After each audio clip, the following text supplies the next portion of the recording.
MAME phase.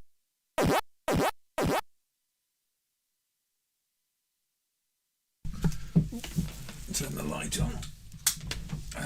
Hello and welcome to the first stream of 2022. I was planning on doing this last week, but I've been a bit busy with new job and the like, so my time's been a little bit squeezed down. But I think this weekend I've got time to do this stream, at least this one, and I've decided to do what I've wanted to do for a while, which is a Data E stream. Now I've done Data E streams before with the cassette system, but there are a lot of Data East games, and I've never really just played a stream of only Data East games, so I thought, you know what, I'll do that. So anyway, let's see who's in the chat. I think some of the names have scrolled off already because I opened it up about an hour ago, but that's okay. I know Aussie Guy was saying hi earlier. I think Cow was as well. There were a few people. The Ogre is off to work. We've got Marcus Nilsson, who I must have forgot to say hello to, although I did reply with a DECO burgers. We've got Peter Fours, we've got Mike Hyras, we've got Bomber Matt, we've got Powpuck, we've got Sean Sutton, we've got Just Boggy, we've got the Pirate Gamer Boy, and yeah, it's there's quite a few more lurking according to the numbers up there. But hello and welcome to everybody. I hope you're all doing well today, and I hope you're all looking forward to some Data East games. I think they're going to be mostly arcades, but we will be looking maybe at a few ports and other things that Data East did on other platforms. We'll see how it goes. Anyway, let's see, any other messages? Oh, Thomas is here too. Welcome, Thomas. And Pirate Game Boy mentioning Data East's Laserdisc games. Yeah, unfortunately we won't be doing Laserdisc games. Oh, and Mr. DEU, or DEU, welcome too. Yeah, we won't be doing Laserdisc games on stream because video content and YouTube matching algorithms tends to be a bit of a problem at the best times. So, I don't know, can't really cover those. But anyway, shall I just turn up the volume again and start having a look at Chelnov Atomic Runner. So, remember how all this works. It's amazing how much you forget when it's just been like 2 weeks. There we go. Maybe a bit more than 2 weeks. I think the last one was Boxing Day, wasn't it? So, Aussie Guy says that Data East was formed by Tetsu Fukuda on April the 26th, 1976. And their first game was Jackpot, a medal game. I didn't realise Data East were around that early. I thought they were more 1980-ish, not 70s. Cassette system was 80, wasn't it? So I guess it sort of makes sense. Pirate Game Boy hasn't played this one in a while, but believes Katashiro Otama of the Akari fame worked on the animation.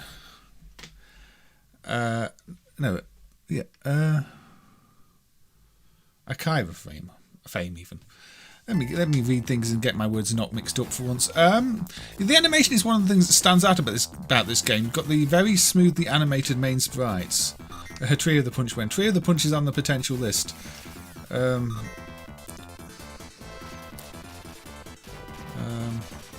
yeah, let's just coin this one up. Apparently I get 2 credits. Is that the default? Apparently the default is 1 coin 2 credits. So there you go. A bit of a story that passes too quickly to really read, but there we go. Apparently it told me some sort of backstory. But it's got a bit of a contra feel to this one, the way you just spin when you jump. So, you know, you use that jump button, you do a sort of spinning jump. If you don't press the direction when you're jumping, you jump straight up. So, yeah, kind of like Contra, although this has got a switch direction button. So it takes a bit used to get the controls take a bit of getting used to. But just you can face either direction. Nuclear Man the Fighter, not the World Warrior. No. I did find that little thing I shared on Twitter quite amusing. The way they Capcom corrected the World Warrior text. You do have to make that type of decision at the last minute in the industry sometimes. It's like, how can we fix this? We can't change this. Find a way that works. So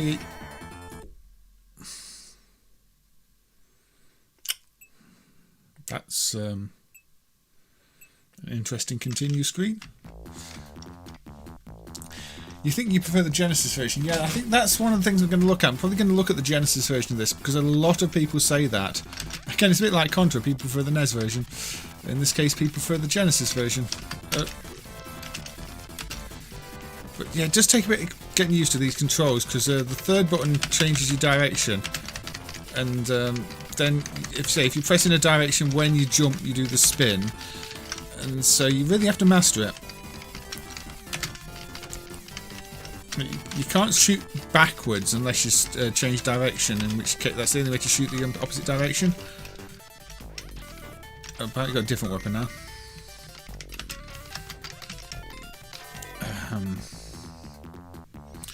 And who else we got here? I replied to Smedis to say hi, Smedis. Hi, Smedis. Well, hope you're doing well. Hi, Paul. I hope you're well too. All good. All good with you. T-Larnus. Hello there. So what did they change on the Genesis version? You say they changed the control scheme. I'm not overly familiar with the Genesis version. I've only heard that it's better. Or you can bounce on things if you're accurate. I got burnt indeed, Thomas.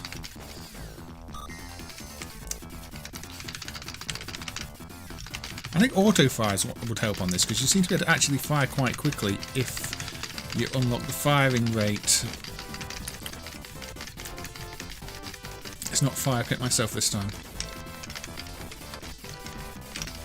Bit of slowdown there. Not quite sure why. There wasn't especially much going on. Ooh, crap. No. I guess you meant to go to the other side of the screen there. They changed the story, did they? Anyway, Burma. It's a Mega Drive. It is a Mega Drive indeed over here, Yellow Belly. And also, welcome, Yellow Belly. In fact, it's a Mega Drive in Japan too, so yeah, we should probably call it the Mega Drive. We should probably acknowledge the Genesis was a silly American thing.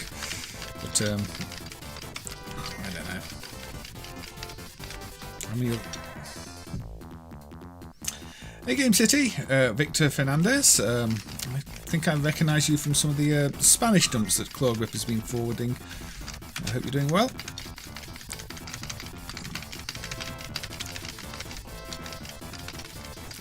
So yeah, I am determined to get a bit further in this game. Or just give... It slows down there. What happens there? Did I kill it? I like slowdowns to be tied to something... You like the Genesis name better? The Genesis does roll off the tongue a bit better. Mega Drive... I mean, it's Mega, but... I don't know.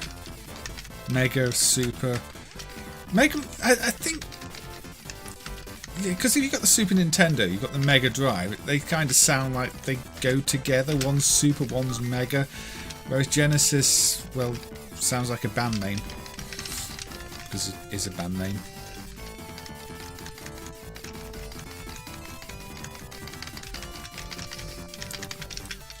A true Aussie guy. I forgot that Astro Fighter was 70s, not 80s.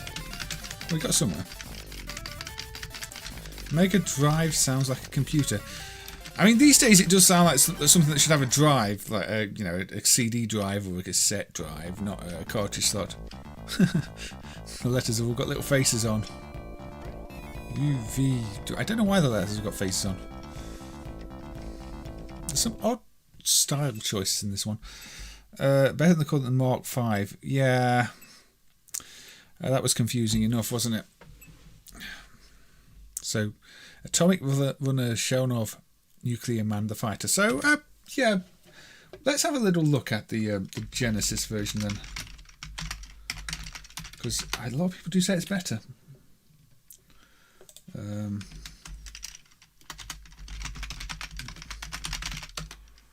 What's the set called? So let's put it on the Japanese Mega Drive. The Mega Drive name was taken in the US at the time and could not be used, Chris Q says. Yeah, I've heard that before. Stop saying Genesis. I'm running the Mega Drive, look, the Japanese Mega Drive. No Genesis here. This cityscape reminds me a lot of Pocket Gal Deluxe. I think Data East like this type of cityscape. Well, this one's a bit quiet actually. Let's turn it up. Let's make it nice and loud and not overly quiet. So, The art has certainly seen a revamp on the Mega Drive version here. It doesn't. It's more colourful, which is not something you often say about Mega Drive games, and the shading seems to be better in general.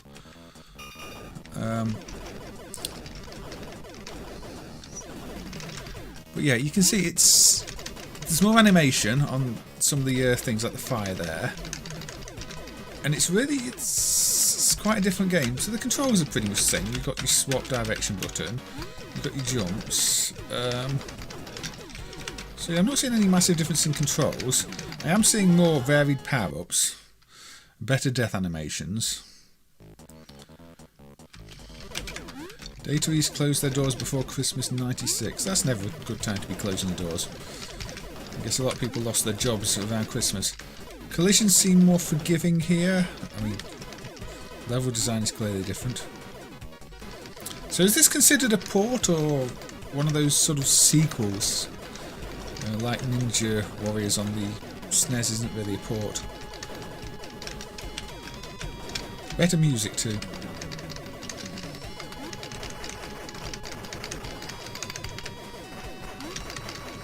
Surprising just how different it looks and sounds.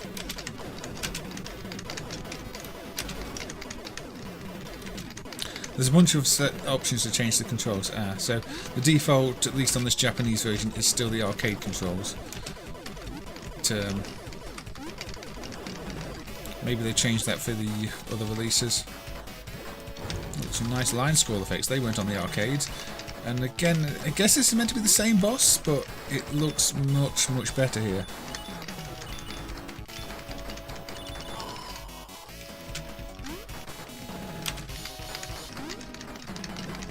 Yes, clearly an impressive amount of work went into this port.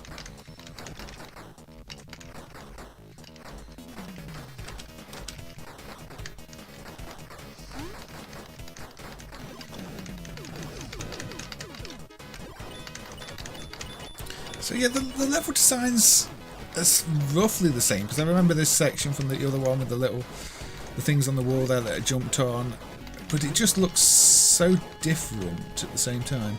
It's also a fair bit easier, or I just got better at it. But okay, I thought that was me dead. I really thought that was me dead. Secret paths.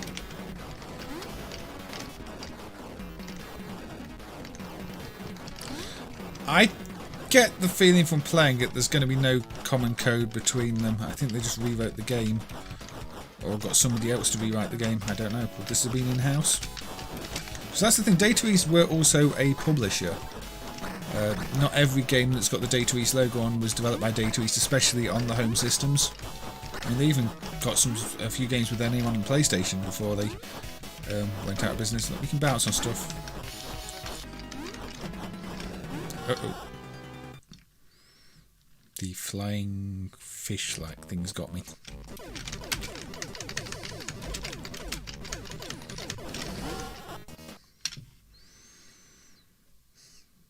Now, I always thought for a while this was some sort of spin-off of Karnov, because Chelnov, Karnov, kind of similar names. I don't think it's got a single thing in common with Karnov. But for a long time, when I hadn't played the game and just seen the titles, I thought it was probably a sequel or something. But that appears to not be the case. I like bouncing on things. How long can I stay off the ground? Not that long.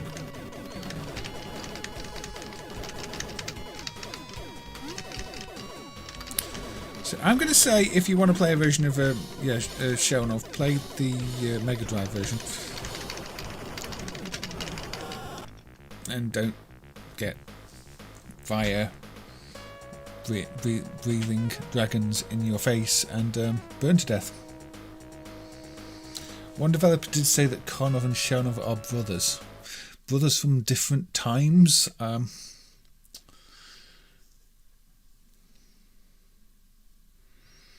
can thank... I've lost some bits. Japanese parent division of Data East left the arcade market in '98, filed for reorganisation in '98, and stopped making video games altogether at that point. Yeah, they didn't really do much in the 3D era, did they? I mean, there's Airwalkers on Model 2, which may not have been released, and some stuff on STV hardware that's not really 3D. But they didn't really survive that transition. But yeah, Atomic Runner Chelnov, Mega Drive version is pretty good. The arcade it's okay. I don't think it's a bad arcade, but that Mega Drive version does kind of show it up. So, definitely worth checking out though. Now this one was requested earlier. Apparently we can never forget this one. It's in the title. Yeah, the video backgrounds on Dragon Gun would be very nice to get running at Mike Iris. I mean, at this point I'd kind of settle for if somebody just extracted every single frame and we didn't decode it properly, just played pre-decoded frames, but I think that would involve capturing from the board with all the other outputs disabled, so not as easy as it sounds anyway. But yeah, that's interesting because they've got dedicated Intel DVI decoder chips on there, and they just use them for those video backgrounds, and then they converted loader boards to lock and loaded and left the decoder chips unused. Yes, Gangrel, Tree of the Punch. One of those games that most people go, what the... this doesn't make any sense. But, yep. It's a game where the intro screen is a bit like Fighting Fantasy Hippodrome with that kind of character select screen. But the game is, well... Look, we've got like mini Karnov characters that you can bounce on and punch.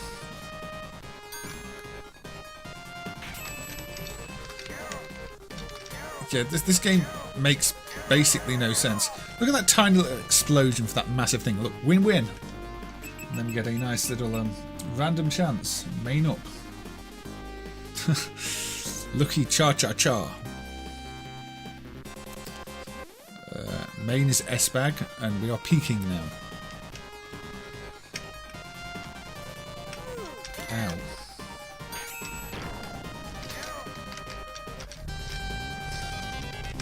I'm just going to bounce on this hand off the top of the screen because that's not a good strategy. This kind of reminds me of a Sonic boss, but not. And win-win again.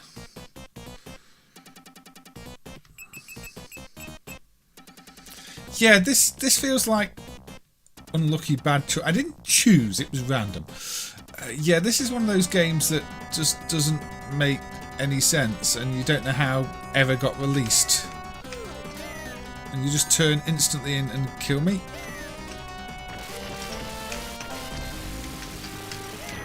Now it's raining meatballs. I'm sure there's a movie about that.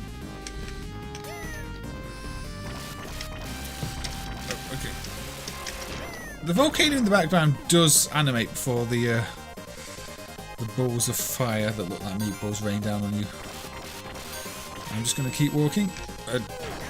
Now the skeleton.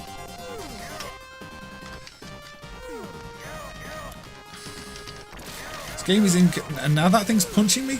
This game is incoherent. It is a very random collection of art assets. You have to wonder if they just had a load of art assets left over from something they didn't know what to do with and put them together, because say the menus and the character select screens don't gel with the game at all. None of the levels now we're in some forest, but we've still got the same enemies except some of them are now grey.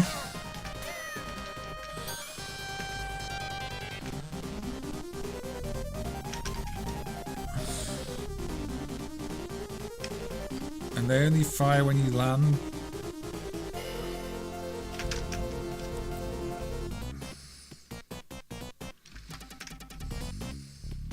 Oh.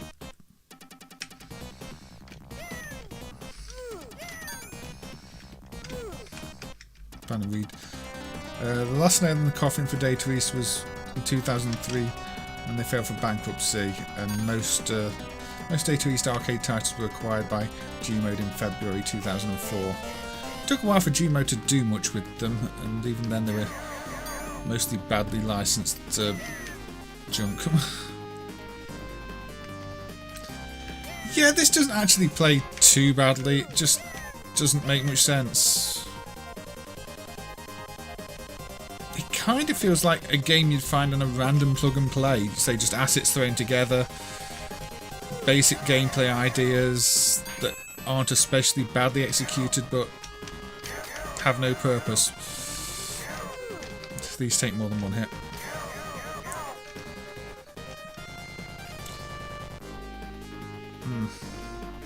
Yeah, Toplan's only game with Data East was Performan, released in '85. There were a few unusual Data East collaborations, weren't there? I mean, there was the one with Coreland on the Sega hardware. What was it called? The one with the insects and climbing the tree. I can't remember it. Yes, Win-Win. Now they're this colour, so there don't seem to be many enemy types because they're already recycling enemies and just recolouring them. Yeah. Oh look, they fire pink fire. So apparently, if you're slightly redder, you fire pink fire. And now we've got some kind of sheep. Unfortunately, you can't actually kill things by bouncing on them. So if you get stuck in a loop bouncing on things, that's not helpful.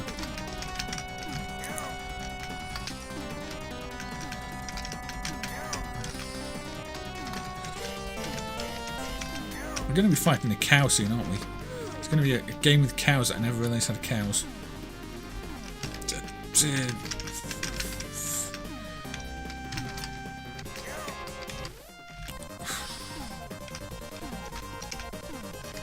No.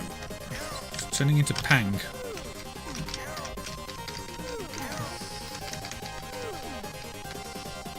Lost. I curse you. And there we have a random statue with... Okay! A curse of sheeps. Well, I really am a sheep.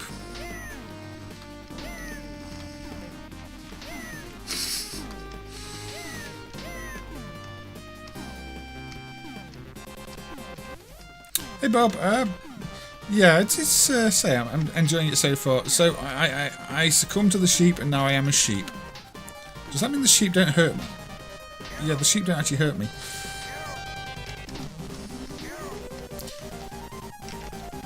How many games you get to play as a sheep? A pink sheep. A pink brain-like sheep. Win-win, I curse you. Well, I lost and got cursed, and won and got cursed, sub up. This is quite a good plot twist, yes, Roberto. I'm still a sheep. I mean, I can be a sheep. I honestly didn't know you turned into a sheep in this. I've played this a few times, and I don't think I ever got turned into a sheep. Stay ducked and I'm invincible. Apparently not. I don't know, am I guaranteed the bad ending now or something because I'm a sheep? Okay. What is this?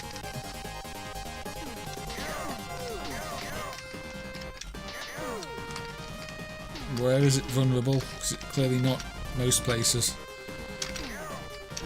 Why has it got a unicorn head?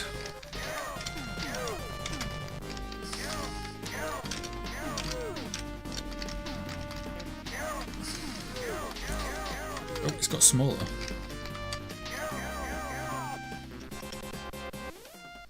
Yeah, I think the sheep is better than the main character. I don't mind being a sheep.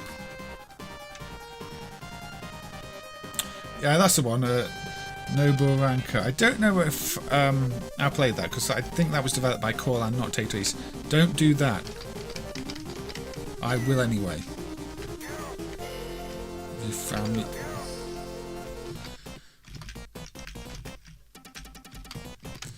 You're firing out projectiles. And you're invulnerable in most states. Can I beat the sheep again?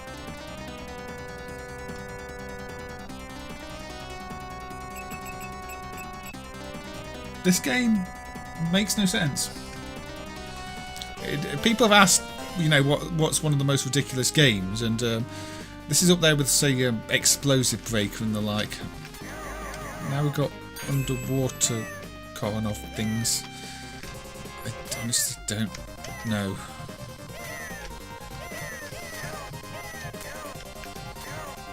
Obviously going to go and star in a Diver Boy. Not a classic arcade game.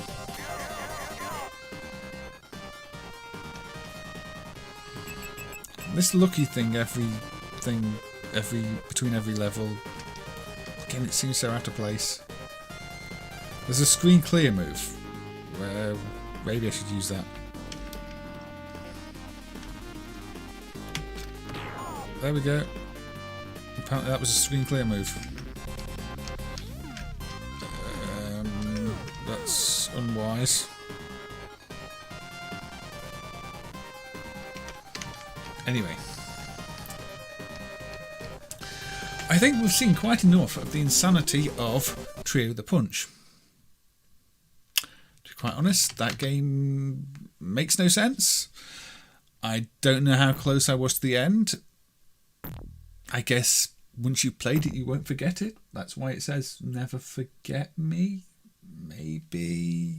I don't know. This is what Kyle Hodges would have made if he had talent. Possibly. I think it's a bit too creative. It definitely doesn't feel like a game that should have been localised or released outside of Japan, but it was. So,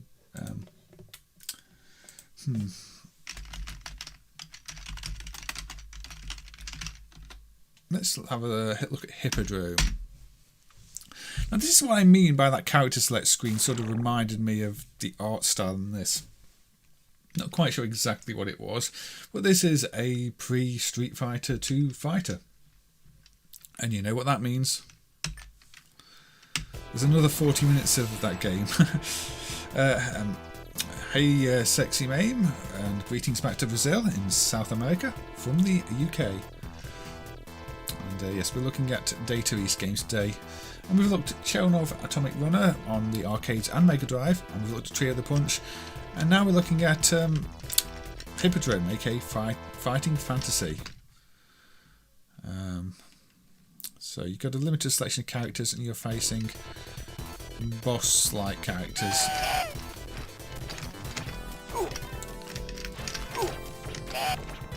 And a lot of these early pre-Street Fighter 2 fighters have more in common with games like Yar Kung Fu, where it's like one player, more one player against different computer opponents, rather than a competitive game. You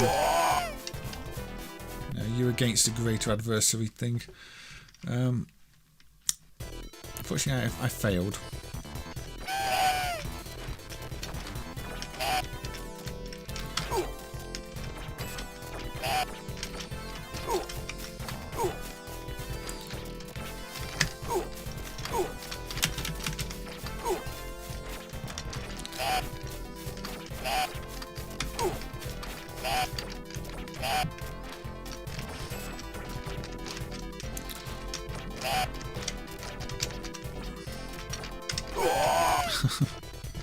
Also reminds me a bit of Taito's Gladiator.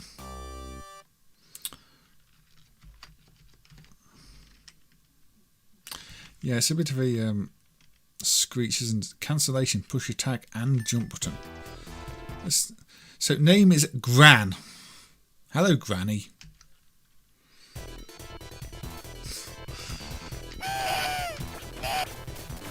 Slipstream was also released in Mexico, Cal. I don't think we can rename them both. Maybe attacking in the air is not a good idea. Okay, I don't like Gran. Let's fight this one instead. Hey, Retro Productions. No, I think Data East's got a lot of good games. I mean, so far I've not played my favourites, but I've played ones that I've not played so much of, which probably shows. Oh, come on. Now, I guess Dato's other game, Mutant Fight, is a bit like a follow-up to this, but with more of a 2.5D arena where you can move up and down. It's got a similar theme of you versus beasts. This one is quite a popular game from when it was released, but it feels very dated now. It's about timing your attacks more so than just mashing buttons too. You have to know when to move out the way and block. Here we go, we can block.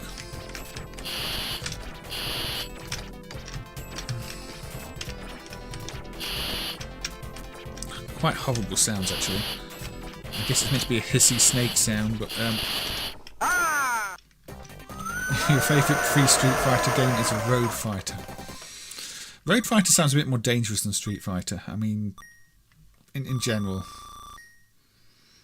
Magical Drop is great. Yeah, Magical Drop's a good service. You're right, Powerpuck. And Aussie Guy's favourite pre-SF2 game is Shanghai Kid, which we did play a bit of on a different stream. So we've got a shop. Ooh, I can get the battle axe. That one is dead, so now I have to fight a Gran again. Or I can pick the battle axe, you see. So a bit different to say something like Street Fighter. It had different ideas in.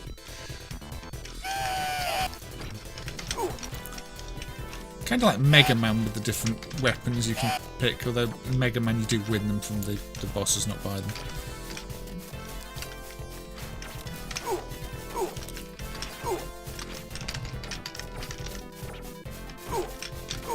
Oh dear.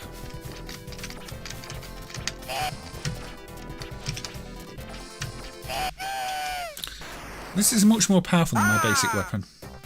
I quite like Karateka as a pre-SF2 game.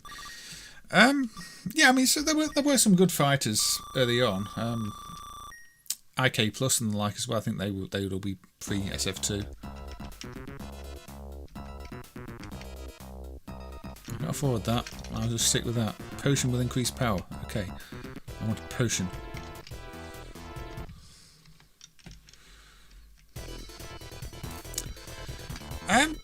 I don't mind Road Fighter, but I've played so many versions of Road Fighter in bad plug and plays. I'm kind of quite burnt out on Road Fighter as a game.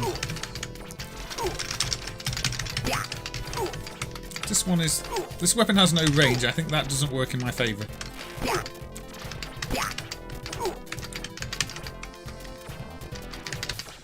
Although that still worked. Yeah, the first Street Fighter, the original release, used 2 analog pads rather than 6 buttons, and it broke down quite a lot and people hurt themselves on it. Apparently that's how we ended up with the 6-button layout, is because originally they had those 2 pads with 3 different punch levels and kick levels, and they broke down so often they can change it to 6 buttons, and from then on Capcom used 6 buttons. So you get another selection of enemies here, some progression. So there's quite a lot to this game, and the character designs all stand out, but it's not one I've ever enjoyed playing that much. Look, I've been covered in stuff.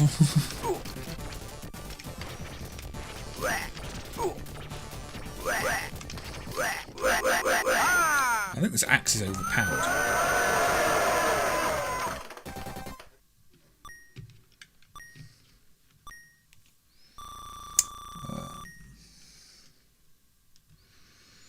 You remember playing Robocop arcade in a dentist's office? That's an odd place to find an arcade.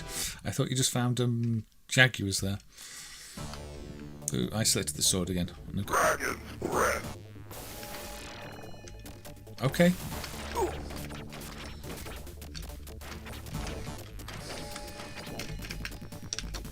And he flaps his wings and sends you backwards.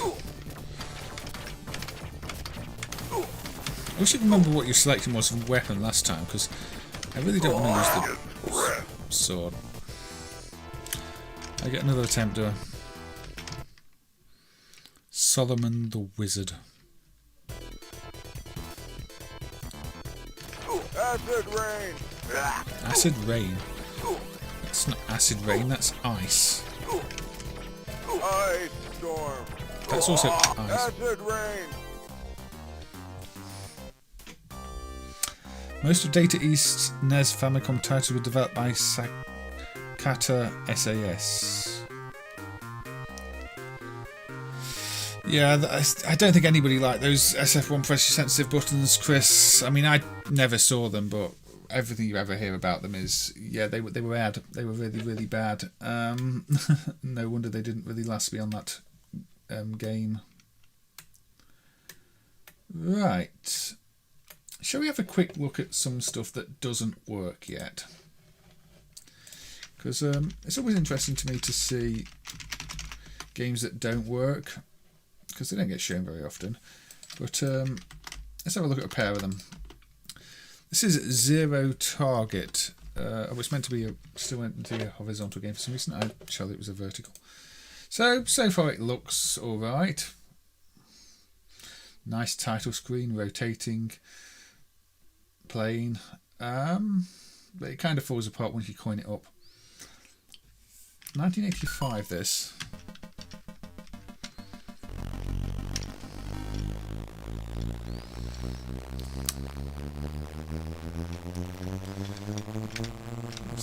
It's a bit of a rotation effect. But it's not fully playable.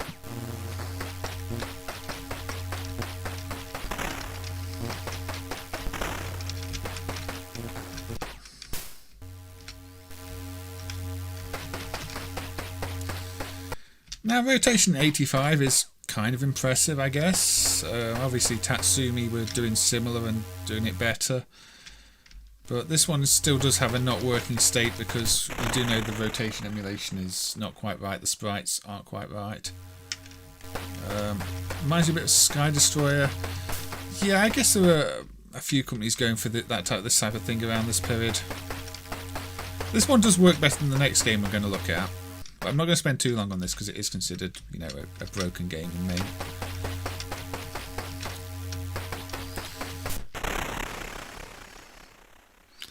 Looks like Red Baron from Atari, but raster graphics. Yeah, a bit of that too.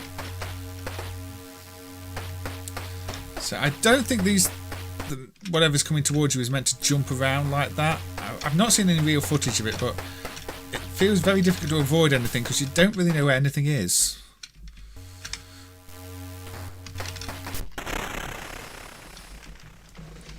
Sound effects sound like a CPC game. What is the sound hardware? Yeah, it's not too different, is it? So that's Zero Target, which again, well, I say it's not one that's considered working. I think this one's vertical this time. Okay, isn't I'll be changing back. Counter steer. This one holds up a little worse. If it still boots. Again, this was Data East trying to do rotation effects, but this time it's a bike game of sorts. I think if this was emulated properly, it would be a bit like Drift Out, the original, but it's not emulated properly. You see the flag there's rotating wildly. And if we coin it up and start the game and select a course,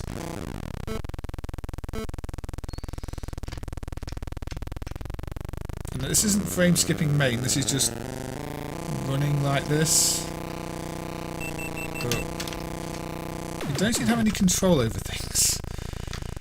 I mean, you can accelerate, kind of, but I don't know where anything is. And I seem to have crashed into something.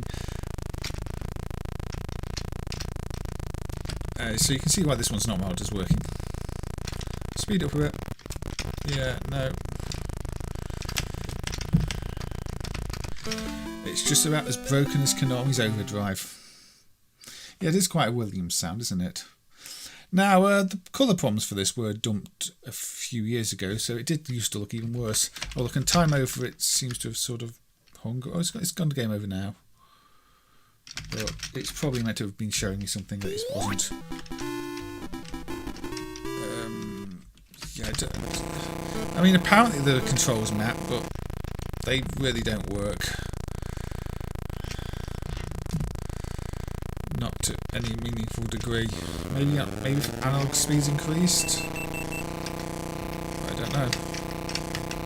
Okay, now I can sort of turn. I increase the analog speed, but this background layer really needs fixing. Now I'm going backwards. What am I doing?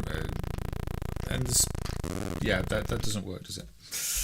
We can see why that one is marked as not working. It's one I still hope gets fixed one day, and I don't think there are any dumping issues that would prevent it from being fixed. I think it's just a case of nobody's figured out how the rotation backgrounds work on it.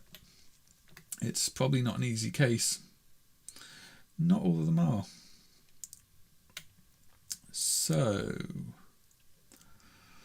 I guess we should go with something Data East are known for. And that is, of course, Super BurgerTime. Well, actually, Data East are more known for BurgerTime. Super BurgerTime is quite an odd follow-up that a lot of people don't like. It feels very rough around the edges. So Mode 7, yeah, Mode 7 before Assault and Namco's Assault, yeah, and the SNES. I'm sure when it works properly, Counter Steer is a really impressive game, but it doesn't work properly in MAME yet. But here is the here is BurgerTime, but looking like it was drawn in Deluxe paint or something.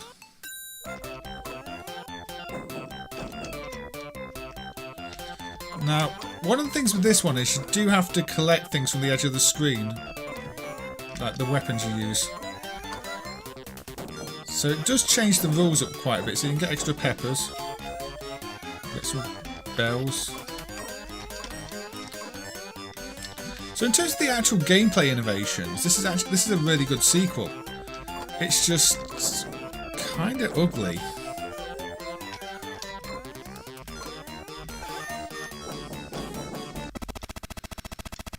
You get those white patties on the burger that seem to come from nowhere. And a jump button, yes.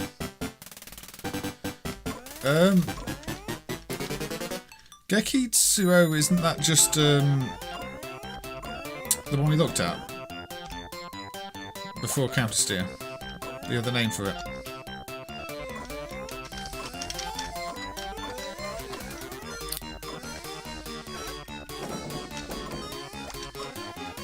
But yeah, this game has a lot of sprite glitches and flickery bad sprites and slowdowns, and all the problems do occur on the PCB. I'm not quite sure what Data East were thinking with this one in terms of production values.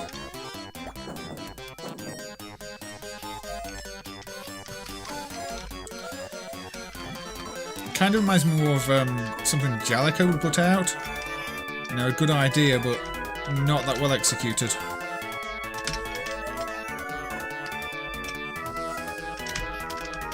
Oh yeah, you can pepper upwards of 2, which, if you're on a ladder, I keep forgetting.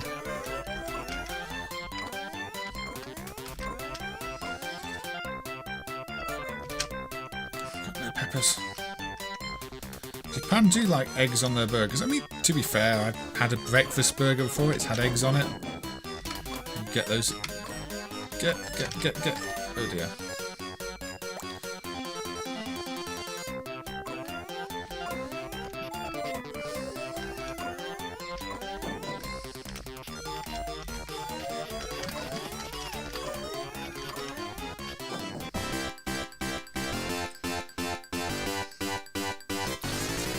It's a beloved game arcade. Yeah, I mean, to be fair, it's more original than any BurgerTime clone anybody else made. It's a game that, on a technical level, I want to hate, but then is still fun.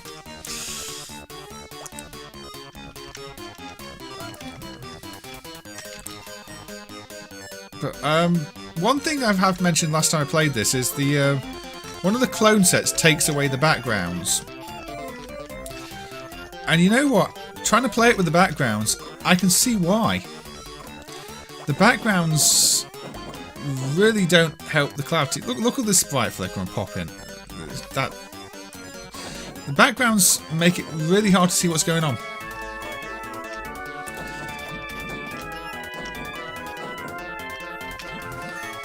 So yeah, let's swap sets then. I mean, this is what I'm saying. This clone set, I think it is, presented by Data East. Yes, they do that speech on some of the games, don't they? So this clone set, the backgrounds are gone, and you know what? That's a good thing. Now you can see where the platforms are and the burgers are and the enemies are, and don't have backgrounds that look like they're made in Deluxe paint all over the place. It actually really improves the playability of the game.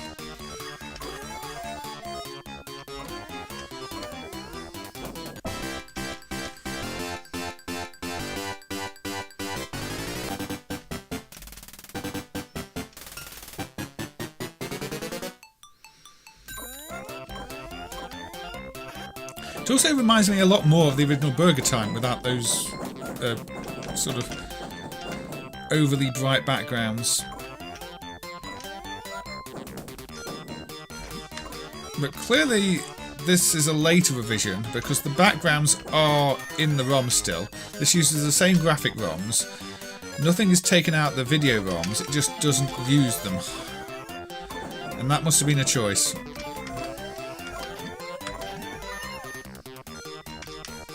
Many better at it.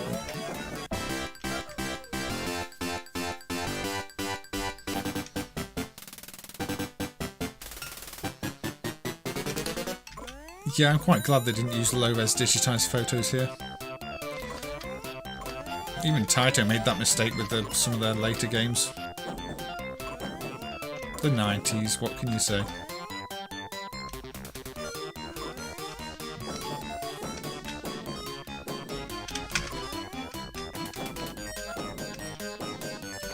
Now you can hold down and press the jump button just to go like that, stamp on stuff, which is a bit quicker than to keep jumping. I did forget that. But the stick, poke things. Pokey, pokey, pokey. So you can go like that.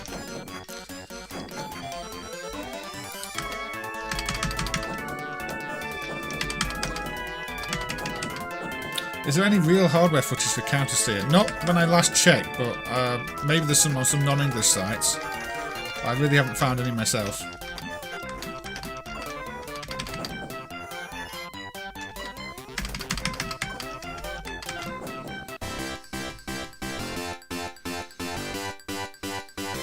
Now the bonus stage does still have the background, the boss stage even. But anyway.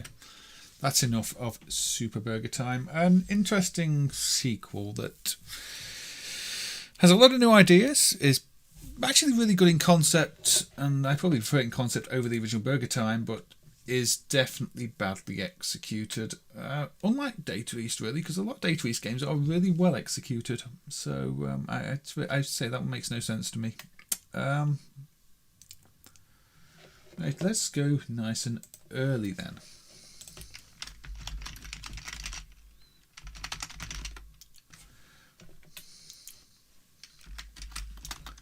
So yes, let's go to 1979 and Data East's Astro Fighter.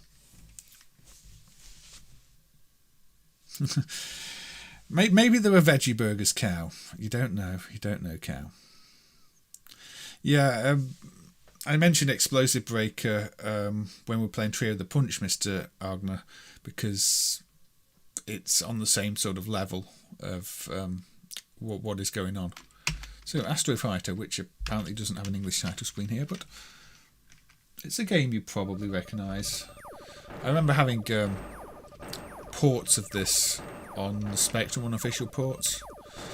It's where the enemies come out in sequence with fairly creative patterns actually for 79. You know, considering how many people were still just putting Space Invader clones out. And if you miss the wave, you move up a bit. Yeah.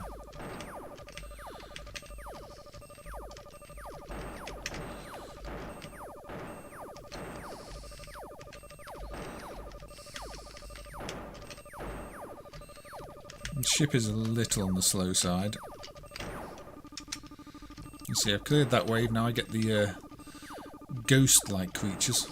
That's what they look like, little ghosts. It looks like I'm playing Ghostbusters or something, which is another Data East game.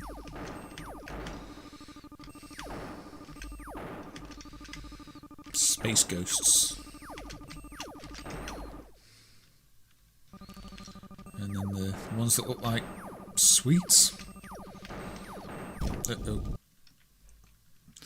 Yeah, I think we're using samples here rather than discrete emulation, yeah. Pretty sure there's no actual discrete emulation with this one yet.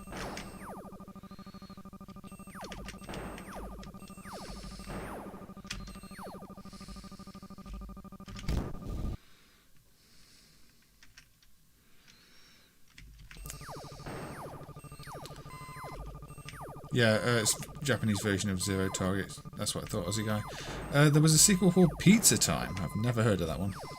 Oh, yeah, I think we have to shoot those for extra fuel, don't we? I forgot that. Was it that? How do we get extra fuel? I can't remember. How do we get extra fuel? Not like that. Maybe you don't. I can't remember.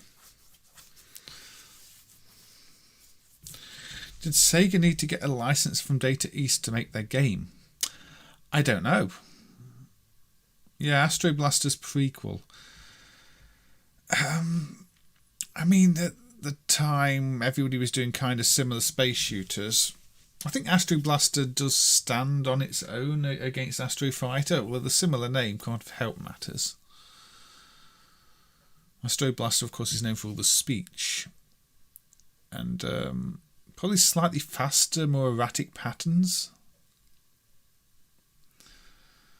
You have to complete all waves to get extra fuel. Yeah, I think you lose fuel when you shoot, so it's probably a case of if you waste the fuel by missing things, you're doomed to fail. I thought you'd get extra fuel by shooting the meteorites, but apparently not. Anyway, let's give it another credit. Astro Blaster is a lot better. Yeah, I think I prefer Astro Blaster. Although this is the one I definitely remember playing ports of rather than Astro Blaster.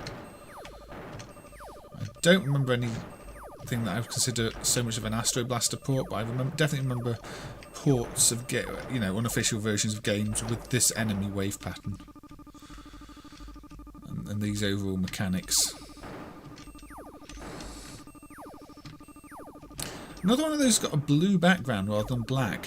For some reason early on, it's not exactly the same thing I did last time. For some reason early on, there were quite a few of these space shooters where they went with a blue background rather than black. It was clearly a design choice at the time.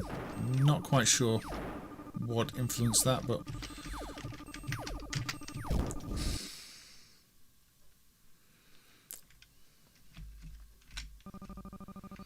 Yeah, I definitely played a version of this on the Spectrum. I don't know if it was official or not. Because, the Spectrum got a lot of unofficial versions of games.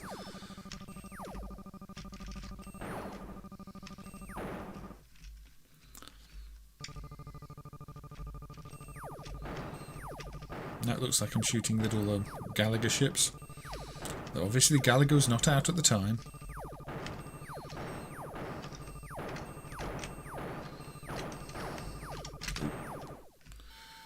Now I get this wave. It looks like it's IGS, but obviously it doesn't. It just says GS for good shot. I don't know.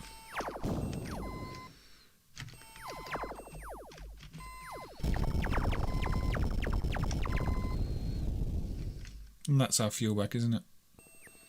Yeah. That's how you refuel. Darwin 4078. Yeah, we might play the Darwin games. Darwin games are interesting ones because of the evolution system in them, which I never quite understood.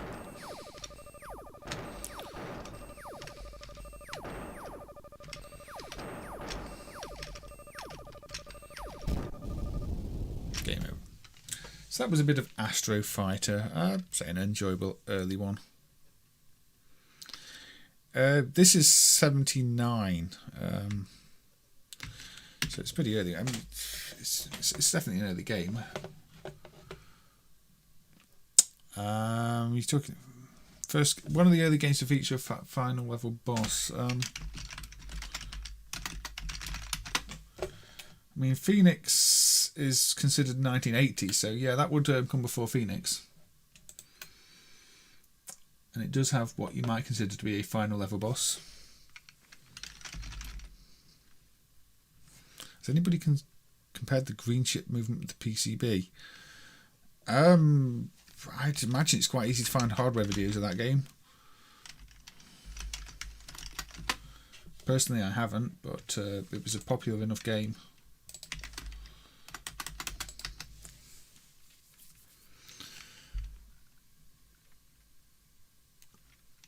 Gremlin released it in North America. Okay. Aussie guy. Let's go to Aussie guy. I mean, I didn't find anything wrong with them myself. They just seem to be sort of more just randomly moving over each other and everything else. But it makes it a distinctive wave pattern. So, if you like your red and blue flashing title screens, there you go. Darwin 4078.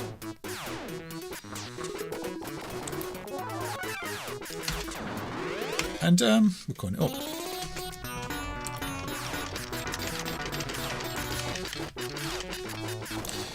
And I don't understand the power-up system on this game, so don't ask. You just sort of evolve into different things. Same with the sequel.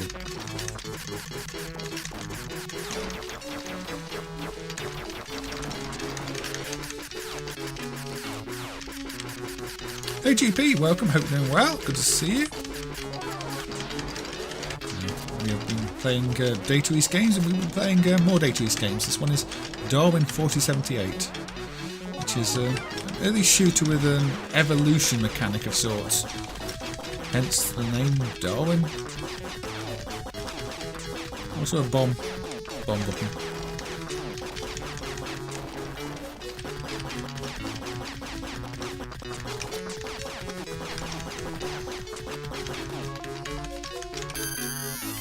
That wasn't a power.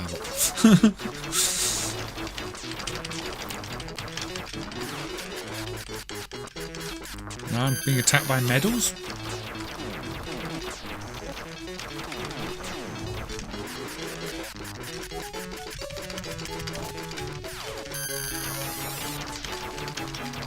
I mean, it's nice that if you get hit, you just devolve back into the base shape rather than dying instantly. Although if you're the base ship and you get hit and you're dead, yeah.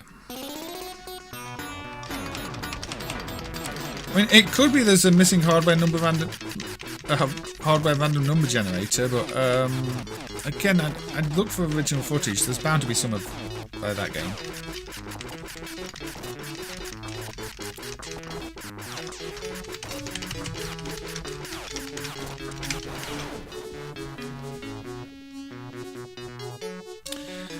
The Mega Drive did get a port of one of these, yeah. I mean, this is the arcade version, but I think it got a port of this rather than Super Real Darwin. Although, it's not one I really played ever on the Mega Drive, or knew existed. It probably was one of those Japan-only releases. Or at least not a European one. Oh dear.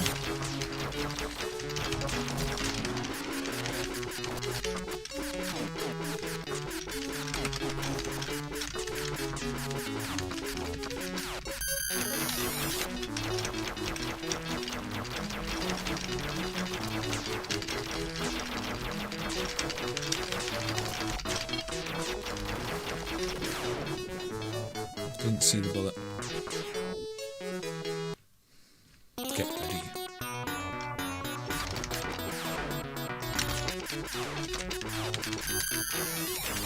I swear I'm better at some of the newer shooters. These fast aim bullets always get me. Hey Retro Arcade Music Man, I hope you're doing well. Good to see you. My name is what looks more like the Alpha Denchi logo.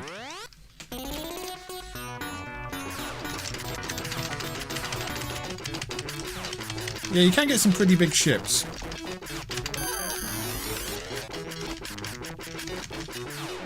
Which have pretty big hitboxes, so trade-off there.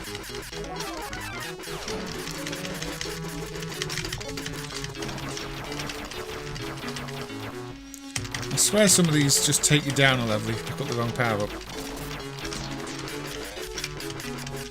But the power-ups flick between what they are too quickly to really judge.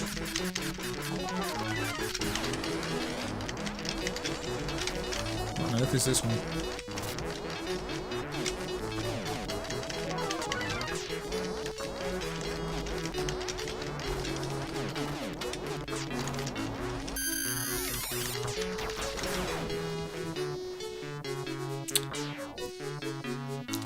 The music was composed by Tomo Furukawa, who formed the band Gunnerer Tools in 1989. I've never heard of the band. Are they still around, or were they one of these short-lived bands?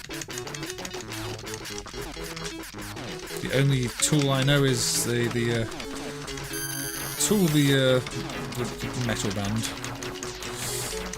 Very different band.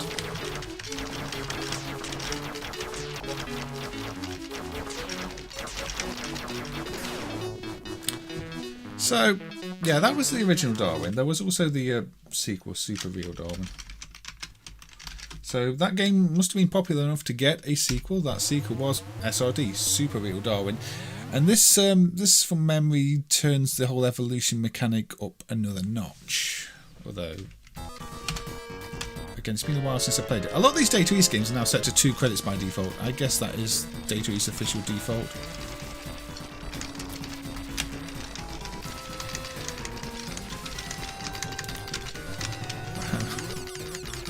So now, your weapons are quite strange in this one. I'm firing little wiggly worms. Now I'm firing lasers. And I got hit. But you can see it's very similar in the way a lot of the enemies move here. You can definitely tell this is a sequel, even if, you know, you weren't told. Power-ups look similar, the enemy designs are similar. It's just all a bit more modern. The real Darwin. This is the real Darwin. Yeah, you're picking up DNA. And evolving and changing and into something.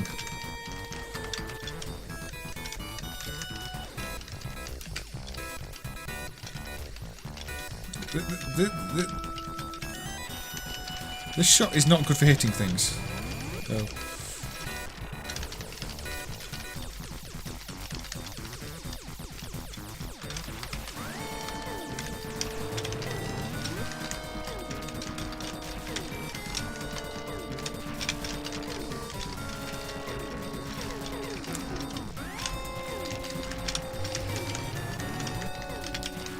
Shot back again. I don't really want it.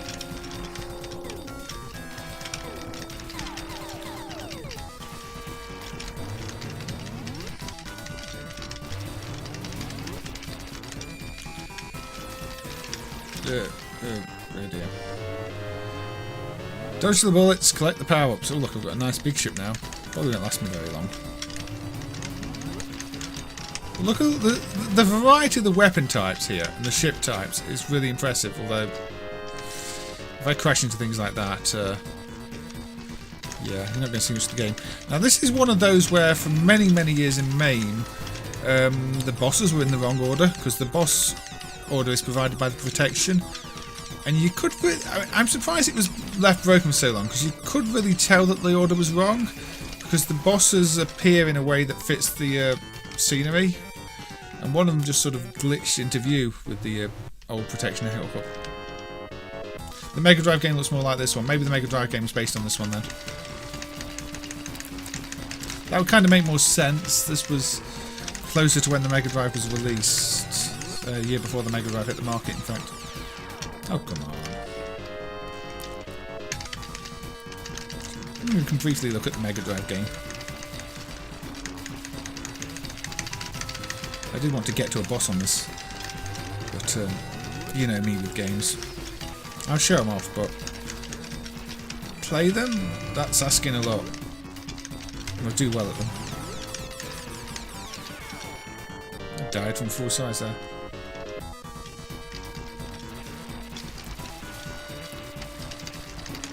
Darwin 4081 is the title.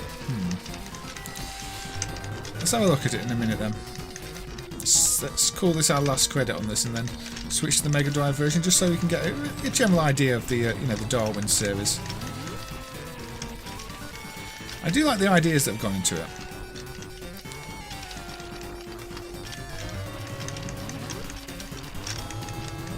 Look at the size of us now. We've evolved into some massive thing. I think this is probably the final state of evolution actually, because I just picked up a power up there and it did nothing. One hit and you're back down here.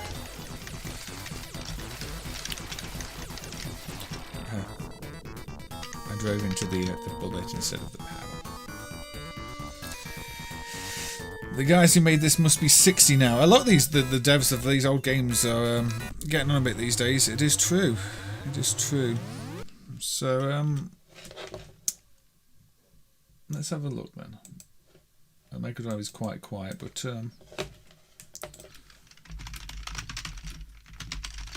what was the Mega Drive game like then?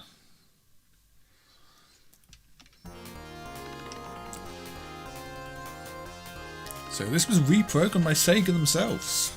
Interesting. A bit like Ghosts and Goblins and the like then. No, Ghouls and Ghosts even. Yeah, this is definitely based on Super Real Darwin. You can tell that in an instant.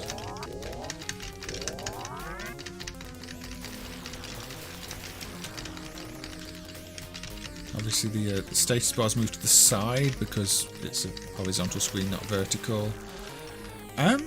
They brought the graphics across and the animation pretty much one-to-one, I think. Everything looks very, very similar.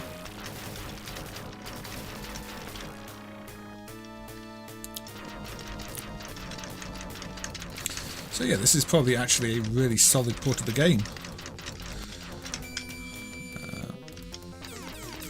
Some sound effects maybe not quite as good, or not as frequent.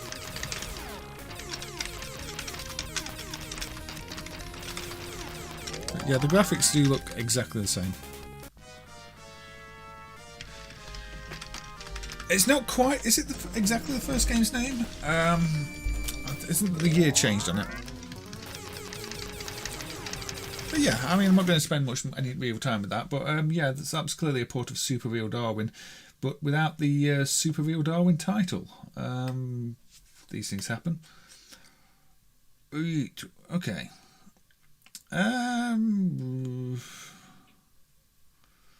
What do I want to look at now? Let's go for something a little bit different. We've had to look at a BurgerTime game already. Let's have a look at a different BurgerTime game on a very different platform. Let's bring up the Game Boy Color. Ooh, that's a bit small. Let's not make it quite so tiny.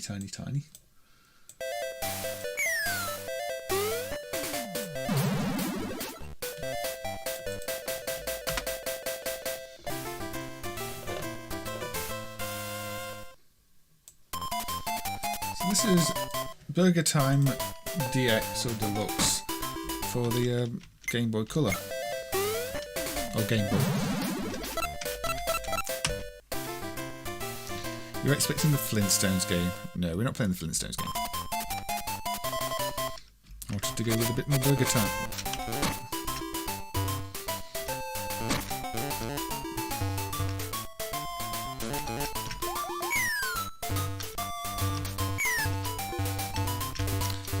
So I guess this is deluxe because of the enhanced graphics. I mean, I say enhanced graphics. Obviously, they're enhanced for they're enhanced in how the overall design, but less colourful. But it does have a jolly little tune. I hadn't really played this one until I was researching for the stream. The handheld systems sort of passed me by. I do like the way the windows, open windows, kind of look a bit like Data East logo. And obviously not exactly, but a little bit.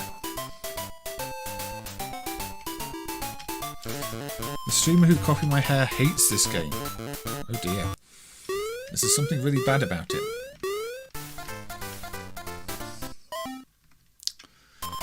It expands to large scrolling levels. There's another Game Boy Data East port that expands to large scrolling levels. In fact, it starts with large scrolling levels, which is really quite odd.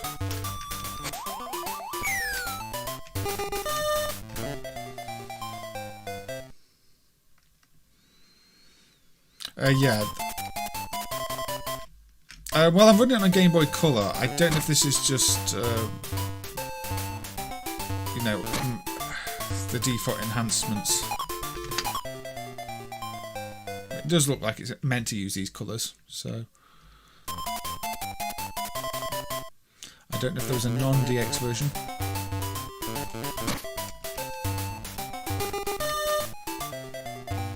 Oh, I've got no peppers left. That doesn't help. It's for the original Game Boy. But the colorization of it is pretty good. I mean, it's what you'd expect it to be. Brownish sausages, pink skin, white chef's hat. Looks pretty good to me. The Cliffhanger Edward Randy was super impressive. Yeah, that's one of those very cinematic games that I think we'll play in a bit. I'm going to go with another BurgerTime port for now, though. Now, a BurgerTime port that is actually kind of worthy of plenty of hate. So, oh boy.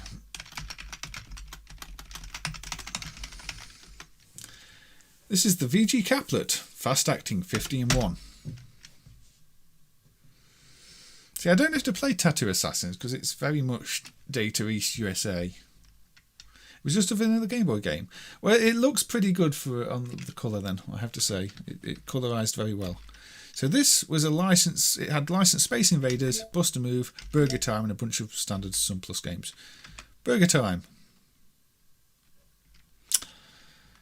So it looks like BurgerTime.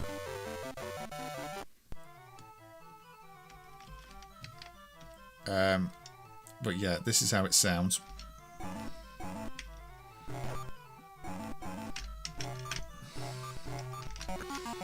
And the way the player moves feels too smooth, but you still have to be really precise with where you go. It doesn't feel like it plays as it's meant to play.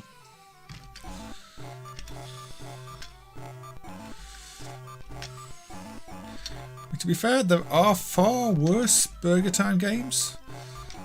But I guess this is one of those cases where, Gmode gave PDP, I think it's Performance Defined Products, PDP, a license to make a BurgerTime plug and play. Well, a plug and play with BurgerTime on it. It just feels off. I can't put my finger on what feels off. But it feels off. Maybe I'm just terrible at BurgerTime then.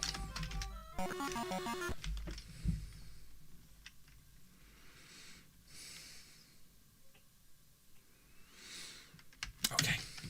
We'll give that one more try.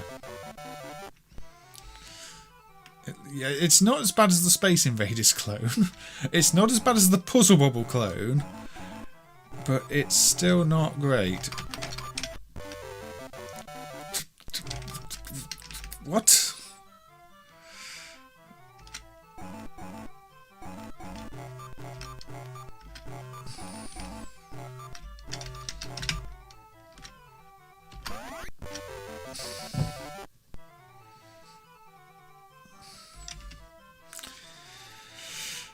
This is a bad port. Yeah. I say... Go away, bad port of BurgerTime. Just go away. Go away, go away, go away. Go away. Now, let's just actually play BurgerTime.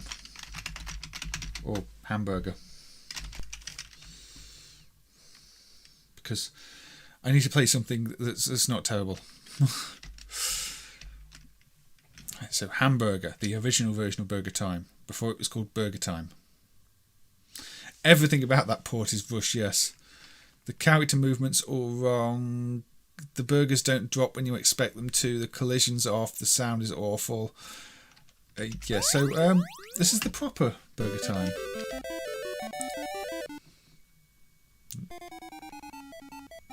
And the enemies start in the wrong place in that port too. I didn't notice that at first, but the enemies here start at the bottom. In that port, they were just spawning at the top, which was also throwing me off. I mean, I'm not great at BurgerTime anyway. That would be an understatement.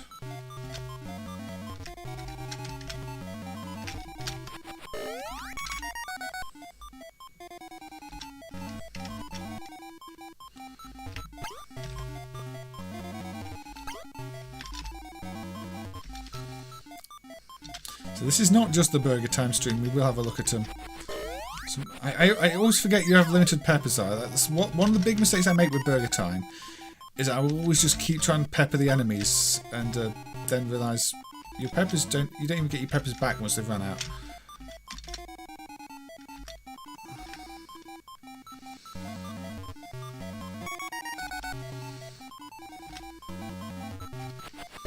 Like that. It's just instinct. I'll pepper them like an attack, and that's the worst thing you can do. Do the enemies start at the top on the non-cassette version? Interesting. Maybe that is a difference. The level order's different.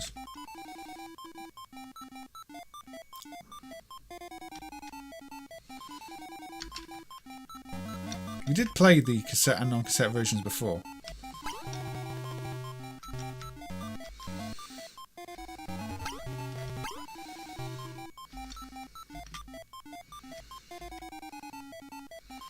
Non-lethal food is the refill. Ah.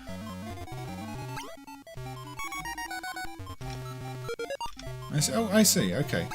I've never actually bothered because I didn't realise it refilled it. I thought that was like coffee. I thought that was just bonus points. Because it doesn't look like you should get pepper from a cup of coffee, but what do I know about cups of coffee?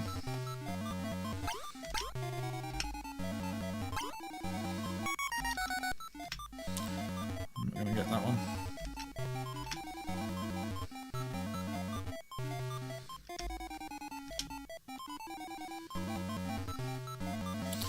Yeah, I don't think you want to eat one of these burgers if you saw how it was made, would you, Wolfaz? Mouldy burgers. Maybe they're Dizzy burgers. I mean, they might have eggs on them like this. Dizzy was pretty green on the CPC. Anyway, I've always said I'm not a big fan of BurgerTime. After playing that other port of BurgerTime, suddenly I can kind of appreciate BurgerTime. It's amazing how playing a bad version of a game can make you appreciate the original so much more.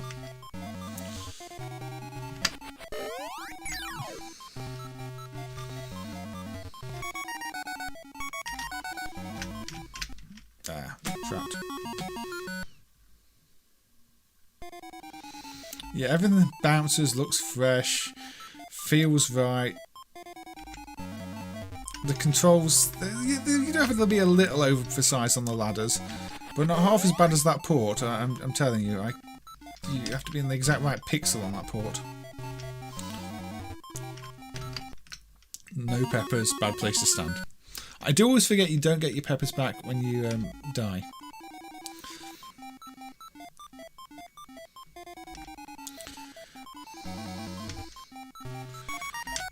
I do get them back if I get that.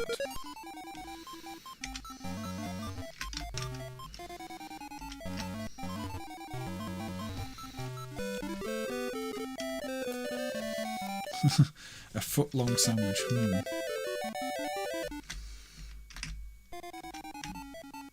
keep saying BurgerTime, but this is actually just Hamburger.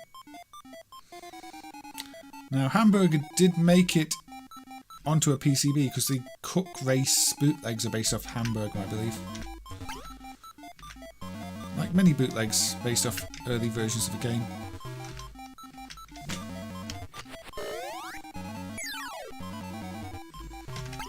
You see. Get on that. Oh. Dead. Oh, evening Evie. Welcome, welcome. I hope work went well for you. As you can see, I did do the stream I was talking about and we're playing some Data East games. So, yeah, Hamburger, BurgerTime. I think we've seen enough of Hamburger and BurgerTime and the likes for now. Might come back to some ports of it in a bit if there's time. But, you know, I think we need to move on. Move on. To a bit of Edward Randy, I think. Now, I think this is one of those games where the different sets have the stages in a slightly different order too.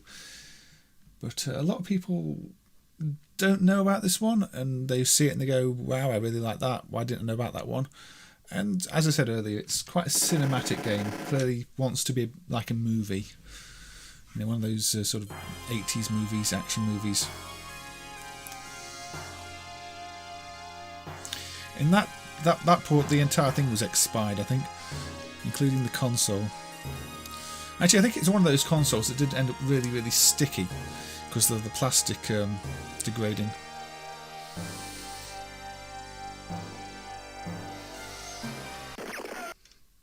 Tons of screaming. Excellent. I kind of associate this game with being one of those games where you never feel fully in control. Also, it's a little bit loud. But, so you start on this auto-scrolling boat level, a bit like Metal Slug 5 did actually.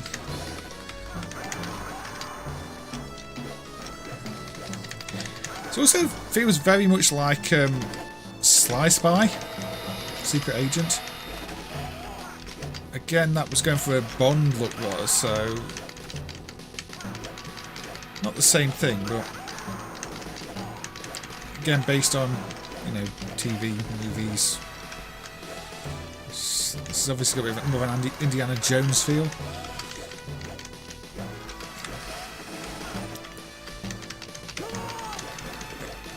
Everything's quite context sensitive.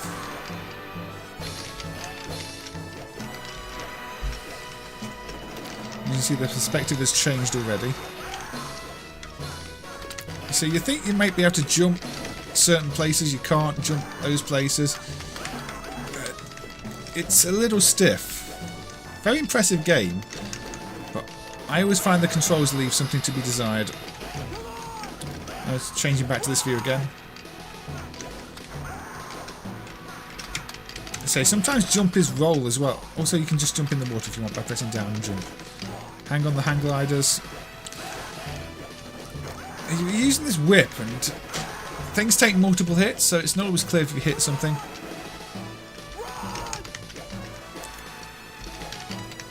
You think this is a stupid game, Carl? I wouldn't say it was a stupid game. I think it's a really well presented game. So if you press in a direction like that, you roll. Otherwise you'll jump. But you can't jump in a direction. You have to jump first, then press the direction. It's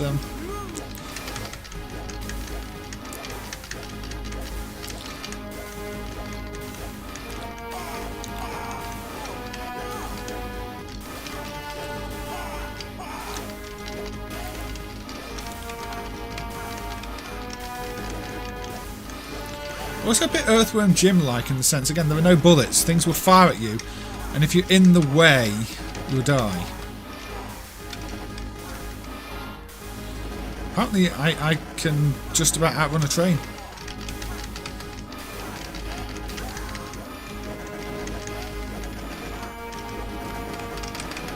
It's not clear where you're meant to get. It's a very frustrating game at times.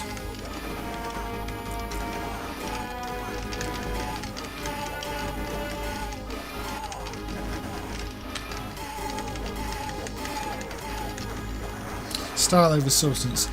Yeah, that is how I've always felt about this one. So I do like it in some senses, but it's very, very difficult to work out what's going on at times.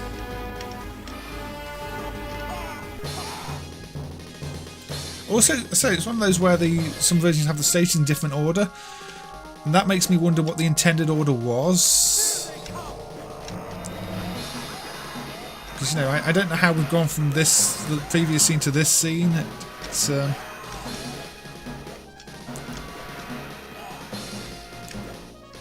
the artwork's really good. The ideas are really good. It's a very memorable game.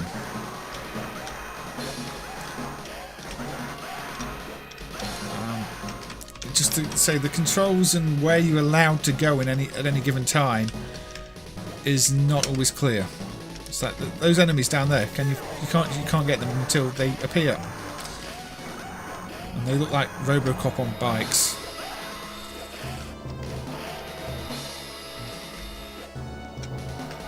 I'm going to the edge here. I mean, clearly they're not motorcycle Robocop, but same colour.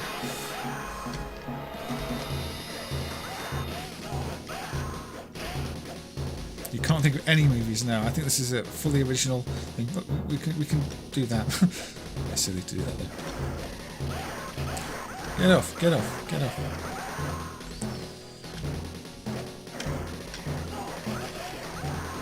Bash you this way.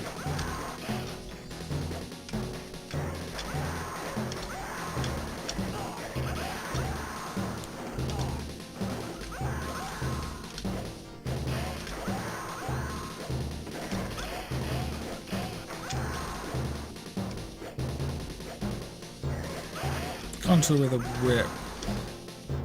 Where you can go is more restrained than Contra. It feels like quite a modern game in that sense. It plays like a series of cutscenes.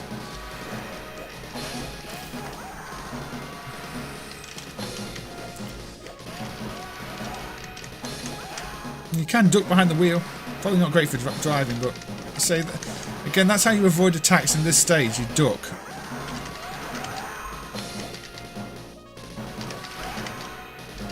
You almost have to learn each stage on its own.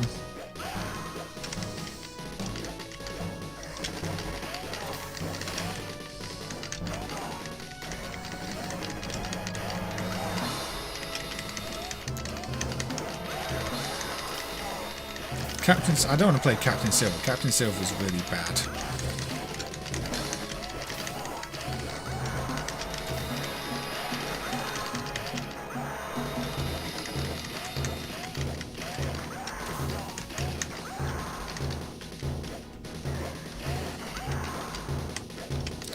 Some Capcom vibes.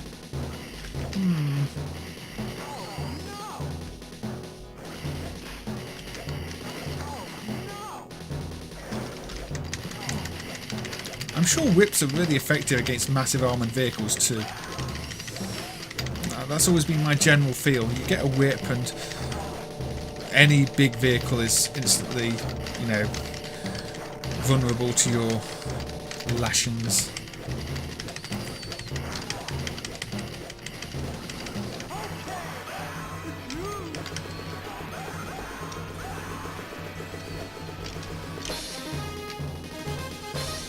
Nice guts. Try next adventure.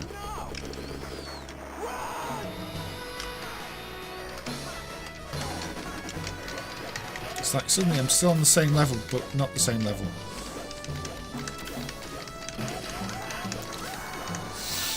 And again, I can outrun trucks.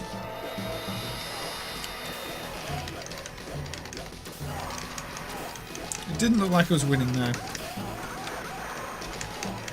Definitely not winning there either. I'd like to stay on the screen, please.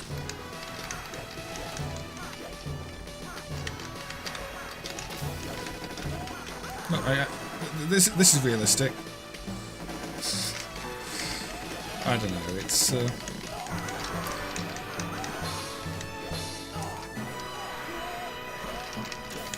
difficult I always feel like this when I play this game. It's one of those I want to like, but really struggle to.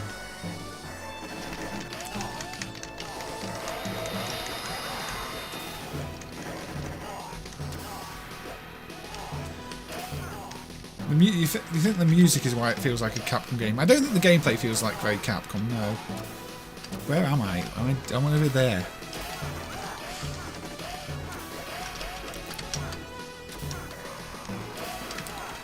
What are we on this one? Too much going on too.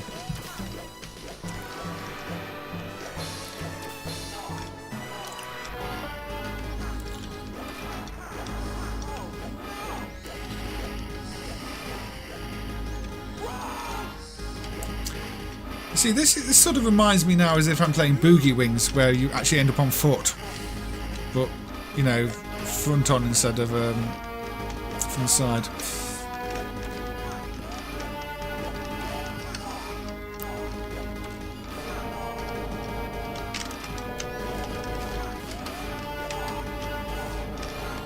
I'm sure there are strategies to play it properly, and somebody good at it will probably one credit clear it. But that is not me. You like Captain Silver?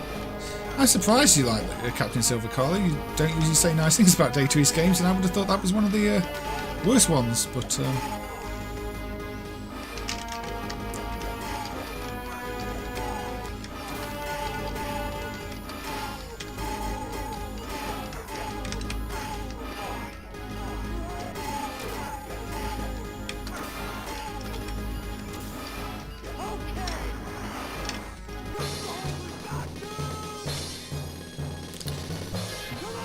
and then suddenly we're here.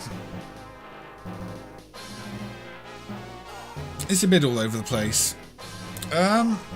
Which set was different then?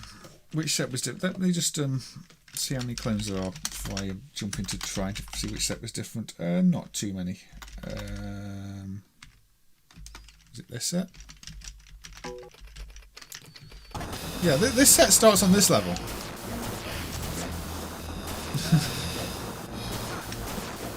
Which I don't know if it's a more natural first level than the speedboat or not, but you can see it's a different first level. Do the other sets? What set is it? That set does too. So it's only the parent set that starts on the speedboat level. All the other sets start on that plane level, which to me kind of suggests the plane level was meant to be the first level, but I don't know. The design is original, the randomness feels a bit like Trio. Yeah, it's lots of little stories stuck together. Maybe that the other sets feel more logical in their ordering. I don't know. Because say that parent set is the only set that starts on that speedboat level. So it could be they swap the levels around for difficulty balance, make it harder for some market. I really don't know. I mean, Carlo has mentioned Captain Silver a few times. I guess we can put it on. I don't like it much, but Captain Silver. Here we go. Jordan ported Captain Silver to the NES. Released by Tokuma Shoten instead of Data East. According to Aussie Guy again. As are many of the facts. So... okay. And this is the strange game that seems to have like Alice in Wonderland references in it, despite being a piratey game. I don't quite get the themes. Also, you have to know where the enemies are, because they will just attack. So you've got like Cheshire Cat here, and you're fighting wolves, and things just kill you by walking into you.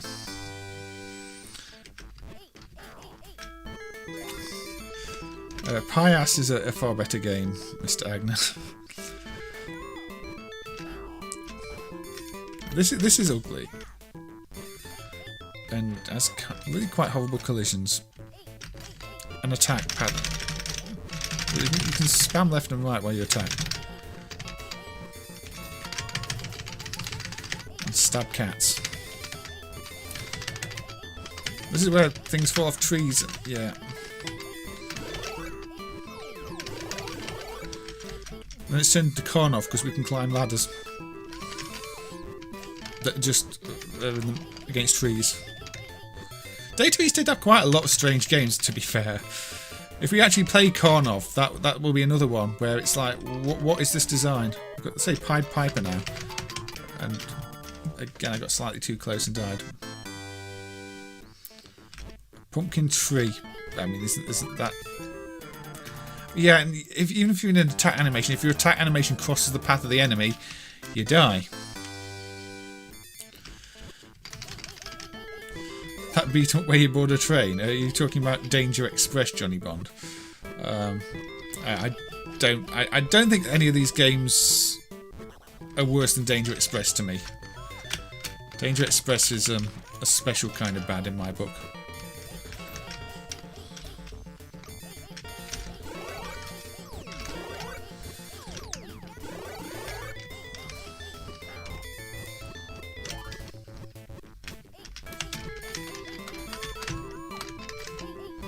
The sound effects are strange too. I mean, I'm going, it's not a very threatening sound.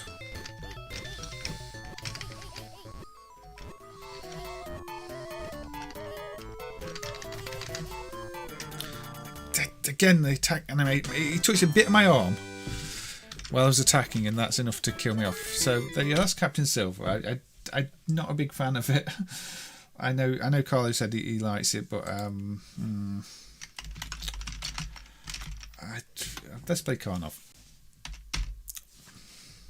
Now, you will have noticed Karnov is all over my backgrounds, not from this game, but just Karnov. So, what do I think of Karnov? Karnov is ridiculously difficult, is one thought. It's also very odd for an arcade game because you're collecting all these items to use.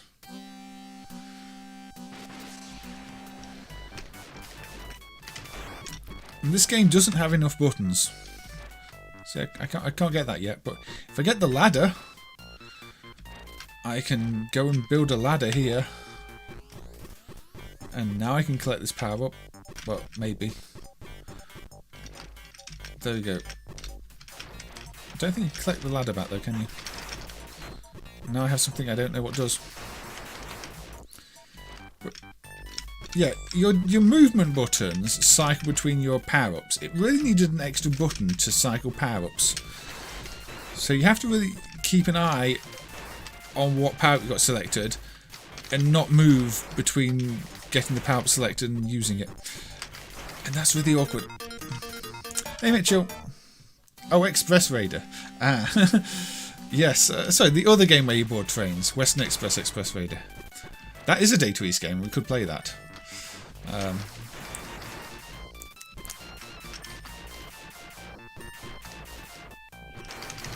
should have really known.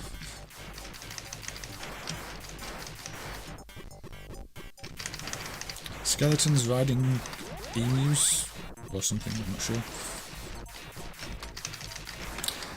Giant rocks!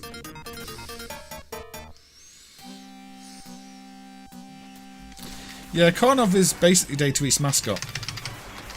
Where on earth do those rocks... He does appear in Bad Dudes. I think there's Karnovs in Tumble Pop. This is a very odd high score name entry.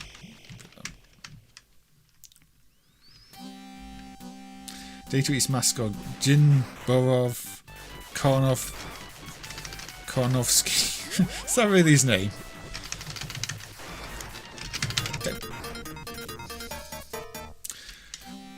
I'm doing well here. By well, I mean really, really badly. Yeah. I don't like your rock throwing antics. There we go. Now there are lots of little hidden secrets in this. So if you carry the ladder around a bit further and take it somewhere else and climb up some random location in a level, you might find some extra items.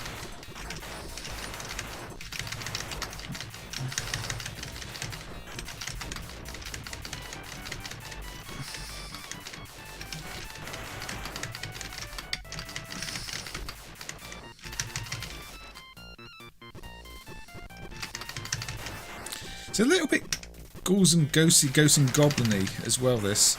I always get that feeling when playing it, but with that added strangeness of, say, the item system, which I'm completely forgetting about because I've got like bombs that I could have been using. NES Karnov is the game you rented while home with chickenpox.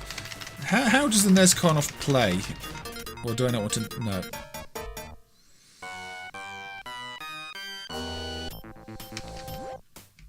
This is readable.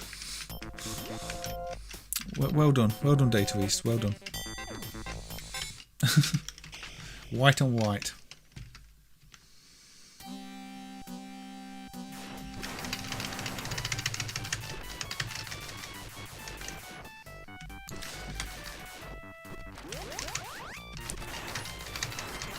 This feels like a game where everybody had an idea and they tried to incorporate every idea.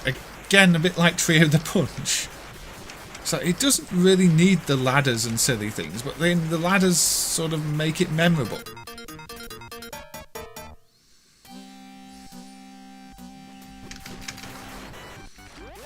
It also doesn't need these checkpoints. It could also do with a way to fire upwards. I'm gonna go this way. No, I'm not.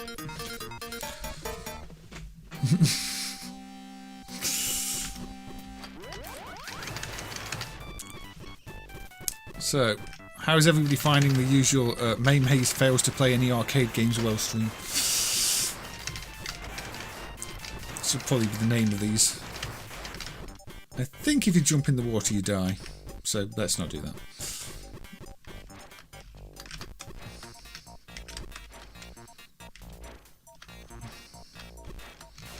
NES Karnov is easier. Yeah, I remember playing Karnov on the CPC, which was a lot slower. And therefore, I guess, easier? I remember it moving in chunks.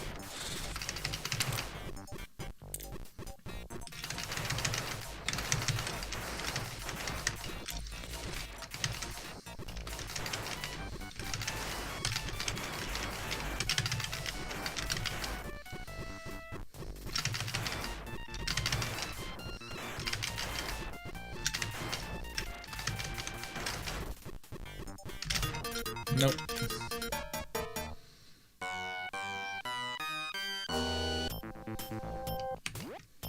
This Karnov style high score was in Shootout 2. I have played Shootout before. I didn't realise that though, Wolfaz. We're all the way back here, so I think that's enough of Karnov. Now, Karnov did get his revenge in Fighters History Dynamite, aka Karnov's Revenge, the sequel to Fighters History. Data East fighting game where Capcom sued for being too close to Street Fighter 2, and it was basically thrown out because they said the game was too generic, the original Fighters History, which I don't think is really fair, because I don't think Fighters History is that generic. It's got its own things over Street Fighter 2, but it's probably for the best that that got thrown out. Well, Data Respawn.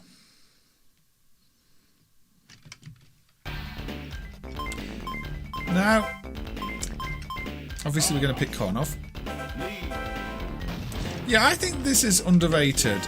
I mean, I didn't like it the first time I played it because something felt a bit off, but it's one of the few Neo Geo games that uses row scroll on the floor. It's actually using the raster effects there for row scroll. It's nice and fast. It's got its own style. It's just, it doesn't look like an SNK game, and I think on the Neo Geo a lot of people just want games to look like SNK games. And this looks like something else. But it's actually got some really good art. I mean, I love the backgrounds here, the background objects. Not maybe the background itself, but the objects. And Karnov lost. This game still gets tournament play. Now, I think the original Fighters History is pretty good too. The original Fighters History was 6 buttons. This has been reduced to 4, but it still works. It just plays a bit differently.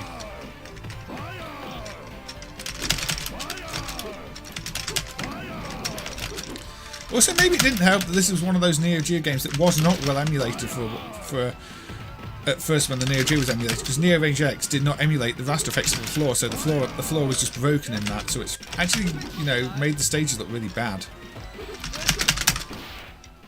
Yes. Fire! Some of your favourite Data East games are BurgerTime, Burning Rubber, Performan, developed by Toplan, Karnov, Flashboy, and Karate Champ. Yep.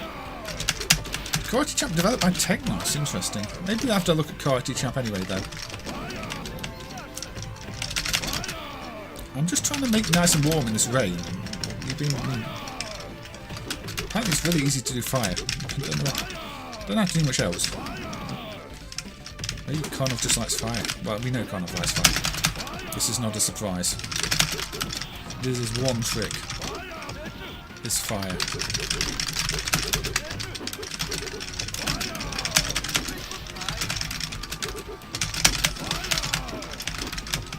There was no fire. The fire was a lie. There's the fire.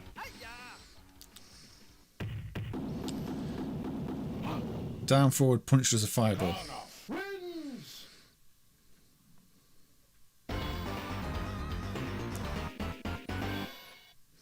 Stuffed and framed, oh dear.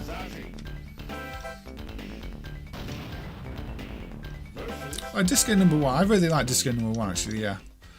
Rootin' Tootin's a bit slow, but otherwise a good game. We talked about that having a C64 port that I need to look at some point. It's just fire, fire, fire, fire.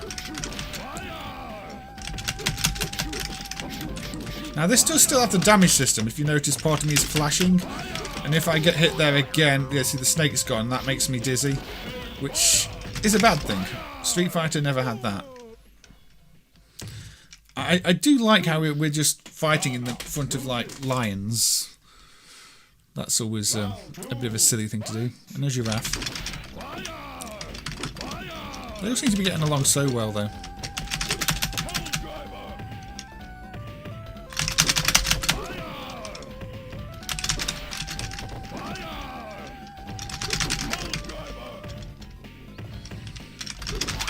There we go, he's lost his snake. But he might still beat me. Oh dear. Nope. The AI is relentless. Maybe I should have put it on level 1. But yeah. The King of the Desert has finally met his match.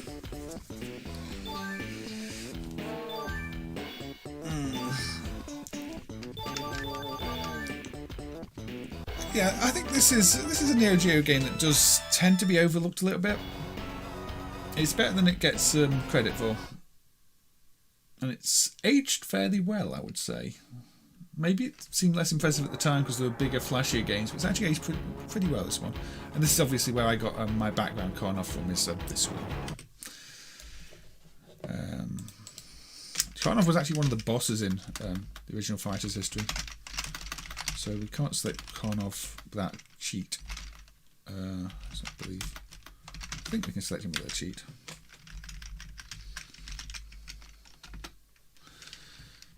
So the original Fighter's history. 13 fighters. That's a decent number of fighters. So I think we can select Karnov with a cheat in this one. So can we?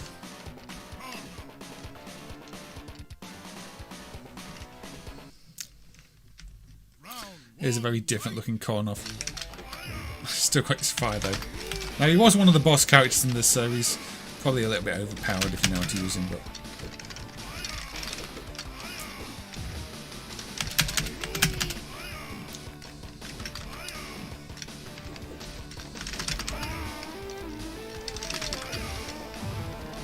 Karnov is a boss in Bad Dudes. Yeah, we'll have a look at Bad Dudes in a minute.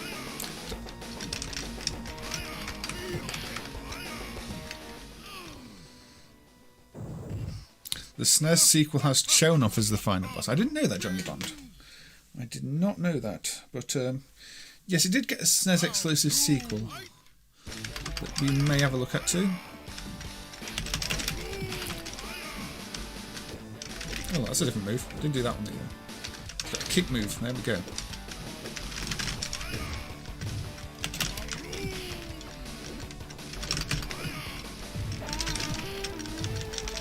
Yeah, again, I think this is actually a really good game. It looks good. It's got some really good character designs. It's not just the generic Street Fighter 2 clone it got the reputation for being. I mean, it's got a clown as one of the bosses. Does Street Fighter 2 have a clown? No? Yeah, this Karnov is a bit more overpowered than the other Karnov.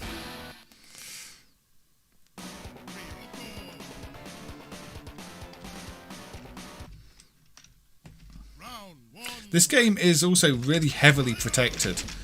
It's one of the ones that we had to put a lot of work into getting working with the protection. Like sprites would just end up stuck in the middle of the screen on certain attacks and all sorts of nonsense. Look at the cat in the background.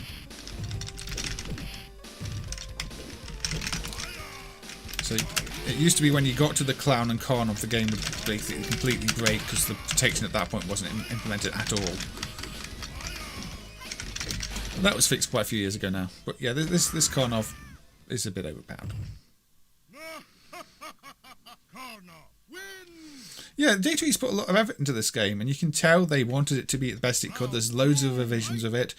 You know, they went along and clearly fixed all the bugs they found, and it's a game they cared about. It doesn't deserve the reputation it's got. Obviously, you know, playing as the boss character here makes it look a bit simple. Again, it's got this hit system where you can dizzy the characters if you knock the item of clothing off, in this case the headband. You know, Karnov is so overpowered that usually they're dead first. Presentation's a bit bare bones. No fancy attack mode like Street Fighter 2, which probably didn't help it, but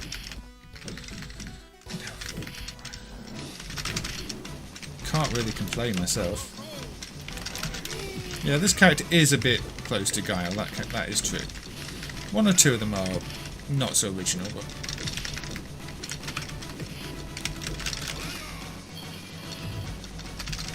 I did a bootleg game stream before, but yeah, the history of martial arts is a bad bootleg. Oops, I lost. But yeah, the original Fighter's History, a perfectly good game that I actually do enjoy. And it was mentioned that there was a SNES sequel too, so, you know, why not? Why not? Because, yeah, as well as Fighter's History and Fighter's History Dynamite, there was this Fighter's History Mizoguchi Kikiippatsu, something like that, on the Super Nintendo or Super Famicom.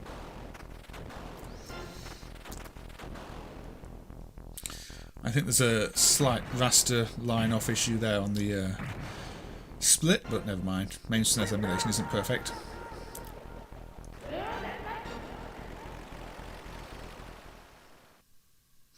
Street Fighter 2 did have the whole the characters in the intro though, and the music and the build up, and a bit more on the character select screens. That is just really the title screen and a track demo on the on Fighter's History. So yeah, this is a SNES exclusive sequel which has a different selection of characters. Obviously, we're going to pick Karnov, because why wouldn't we? Well, we get to fight the clown first. The clown is one of the bosses from the original Fighter's History. Round 1, fight!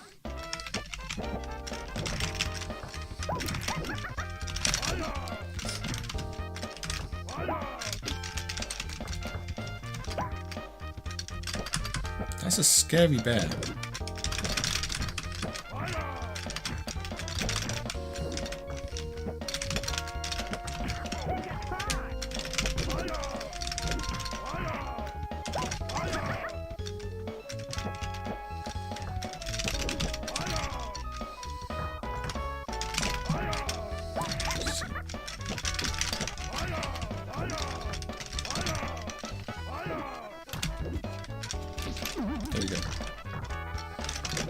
Dizzy the clown. You see, he's not got his clown hat anymore because I knocked it off. He's still going to beat me, isn't he?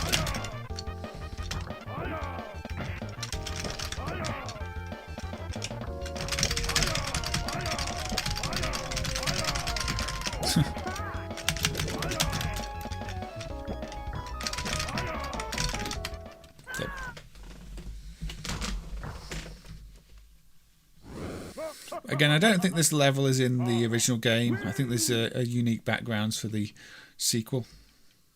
I'm surprised this isn't one of those games that end up with a bootleg on a arcade bootleg of the SNES version, actually, considering how many of those we do see.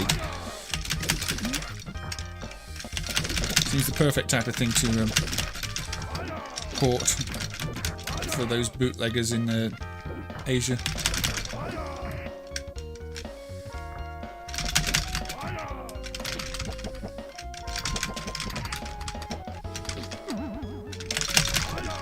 There is another Data East game I still need to get working. I still need to fully decrypt the High Seas Havoc arcade board, which is a Mega Drive based board, but has some annoying encryption.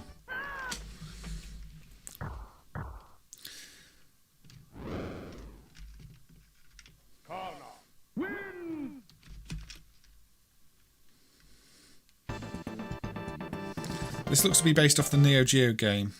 I mean, I think it did come out after, so yeah.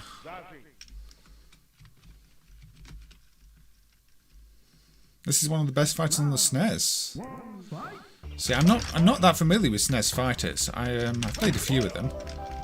I did like that Gundam Wing one that got bootlegged as an arcade. That was very impressive. But I don't see many people talking about this one.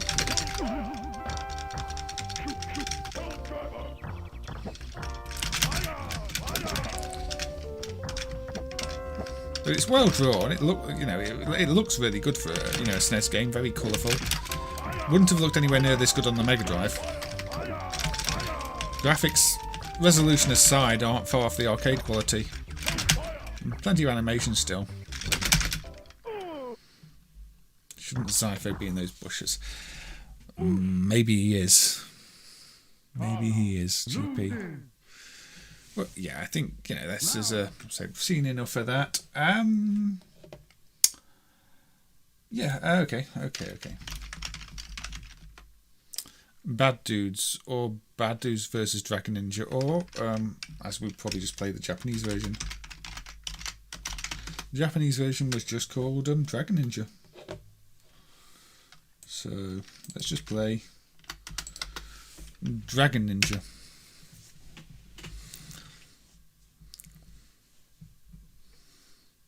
Rampant ninja-related crimes these days. White House is not the exception. Dragonninja.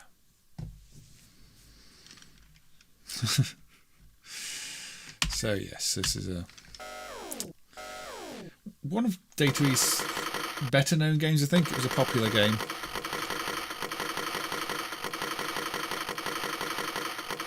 I'm sure that says something vitally important that I need to know.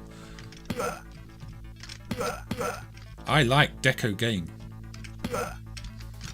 Do you really?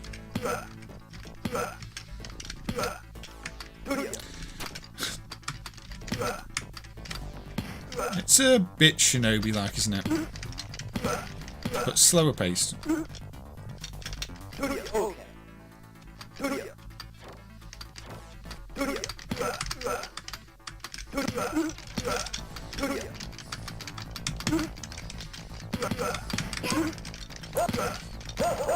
It takes me a while to get used to the pace, actually.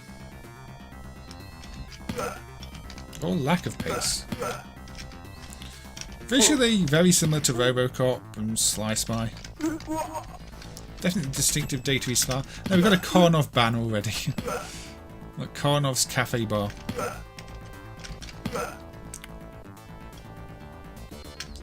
Oh, is this the proprietor of the bar? It appears to be a Karnov-like.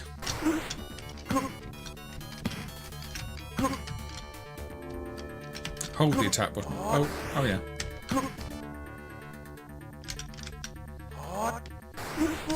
Not when you're gonna get Karnoved.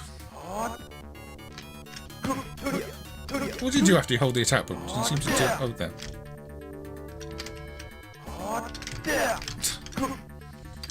Let's not hold the attack button.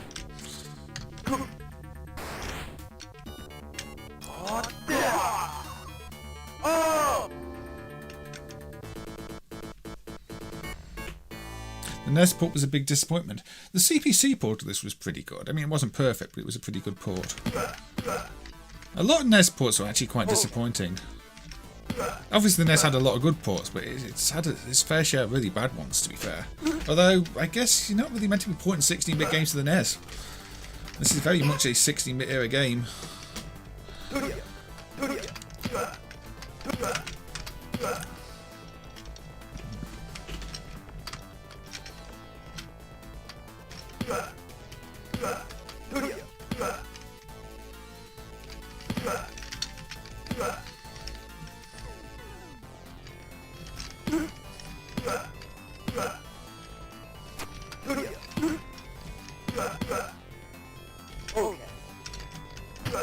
Weapon.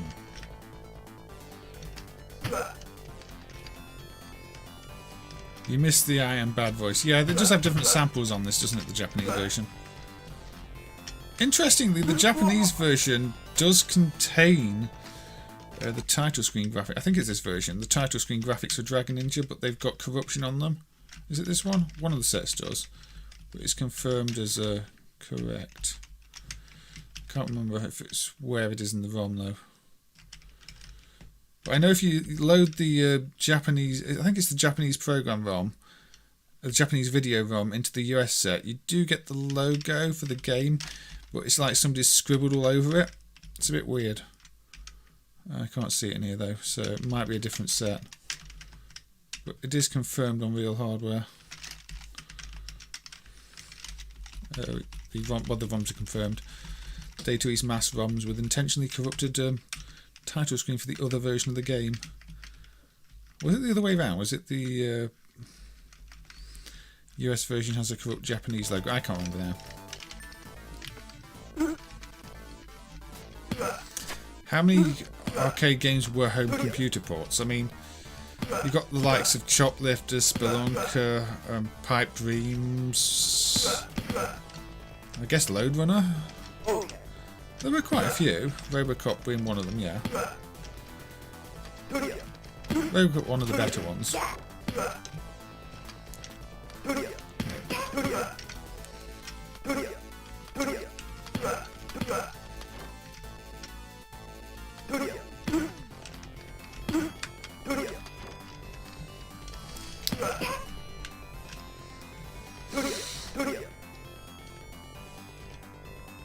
No, Final Lap did not start on the home systems, Cal.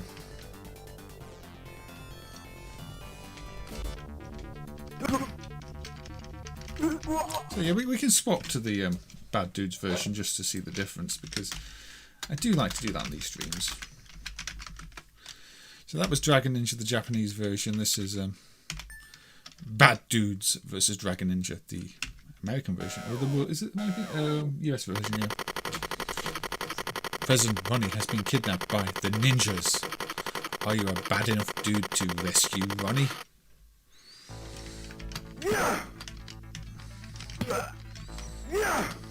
So yeah, different samples.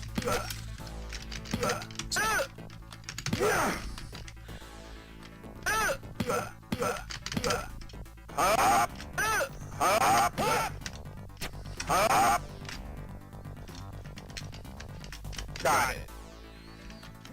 Definitely Americanized the sound here. There are a few games that did that. Gang Wars, the Alpha game, is another where the sounds are quite different from memory.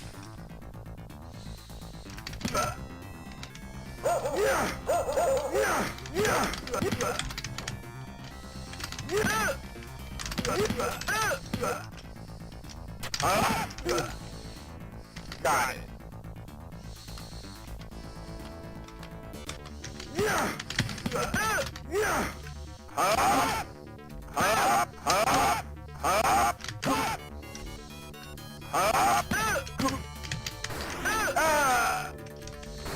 Got breathing fire on me.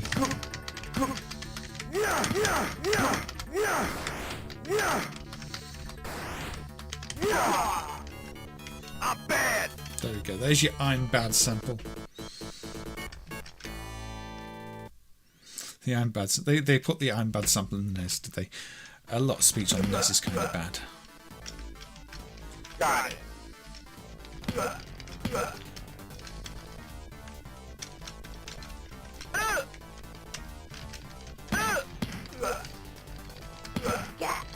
This cafe bar thing actually exists. I mean, we have cafe bars, don't we? I'm sure I've seen places called cafe bars. Bad like Michael Jackson. Yes. Right.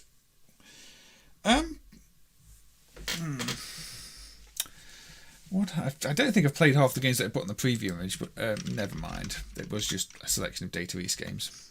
I didn't promise I'd play any specific one of them. Tumble Pop. One of Data East's platforms, clear the screen platform games, which they were very good at making. One of the ones that was quite often hacked up into other games, bootlegged and all sorts. So where do you want to go? Let's go to Africa. It's a game where you suck up enemies, but not too long, or they'll pop out.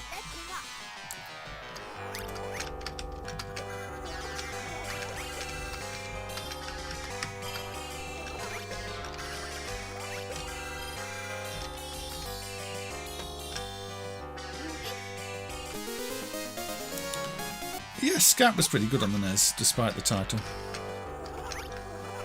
Although maybe you think the title was amazing.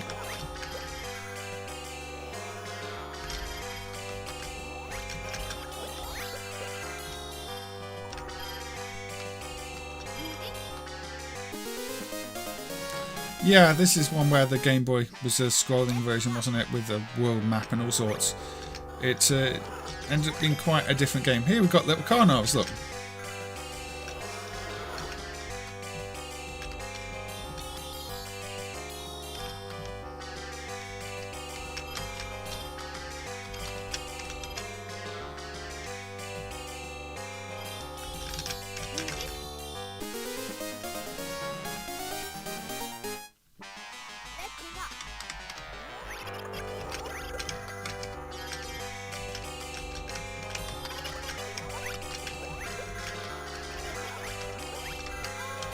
Oh dear.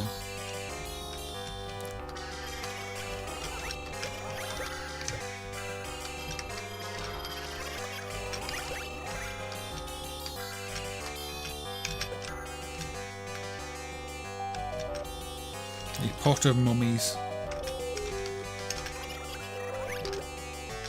Never have too many monies. Family values and all that. The pot is broken. It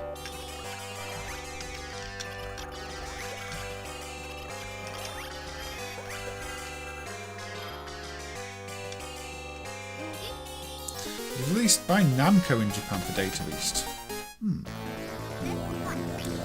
Yeah, Diet Go-Go and this are quite similar, although in Diet Go-Go you're inflating the enemies rather than sucking them up. And obviously, I think in terms of gameplay, Joe and Mac Returns is probably closer than Diet Go-Go. Again, all three are really good games, and you can tell they're sort of part of their own little trilogy.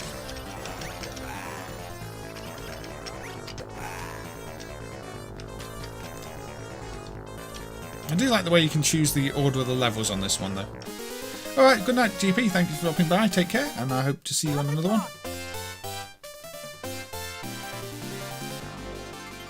So now we're in Europe.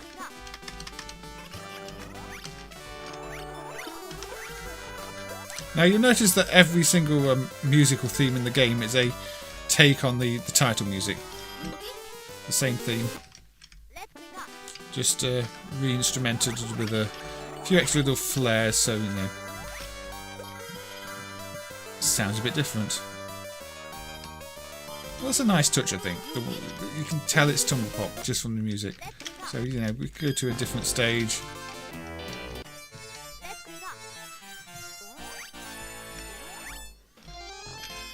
Same music.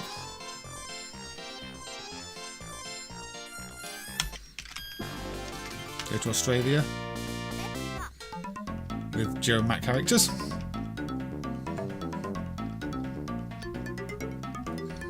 Again, same thing. Go to America for Anthem. It's a nice touch. It's one of the things I like about the game. They stick to one basic composition and just mix it up for the different worlds. It's a nice touch, and I do appreciate that. Yeah, let's play Joe and Mac, aka Caveman Ninja, which is another game that got more versions of the game on home systems and sequels on home systems than the arcade. And quite different versions. The Mega Drive version of Joe and Mac is quite a different game to the arcade. The superior version of Tumble Pop is Jump Kids. Jump Kids isn't actually that bad for a Comad game. I was always surprised. But you've also got games like Pang Pang, which is a hack of it with the add-up pictures between levels, and I found out on a different stream, the birthday stream. And then you've got like Jumping Pop, which doesn't even try to disguise anything. You prefer Congo's Capers. Yeah, Congo's Capers is on the list to maybe look at if there's time, although we are on 2 hours 15 minutes now, so there might not be.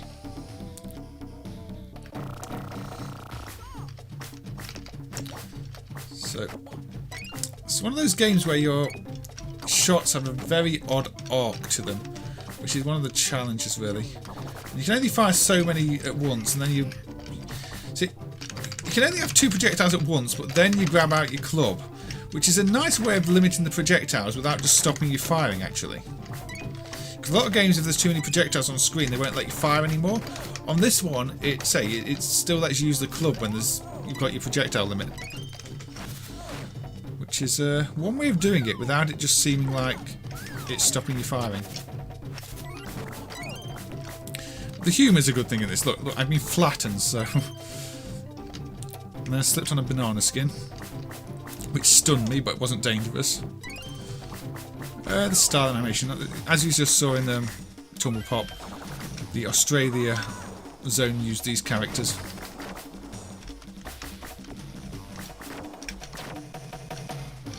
Squashed again. And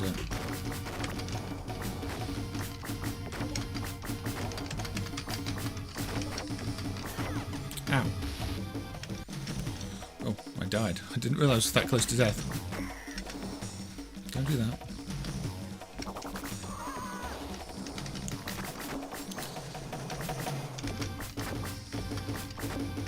Now this game does have some really nice effects later on actually.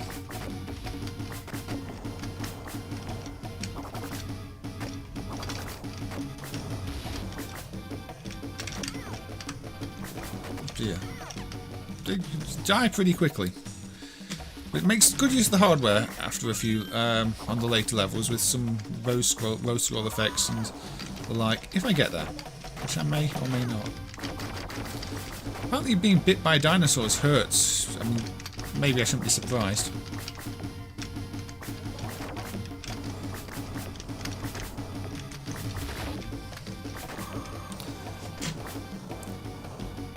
A bit like a prehistoric Metal Slug, yeah. I think if they made a newer version, it would probably end up playing more like Metal Slug. So maybe a bit more like Demon Front, which is almost a bit closer, I don't know.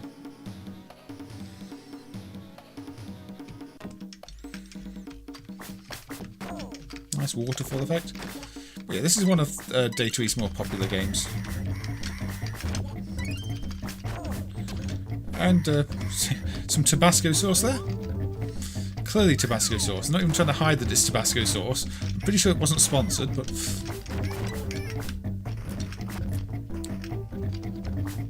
I just got electrified by the water.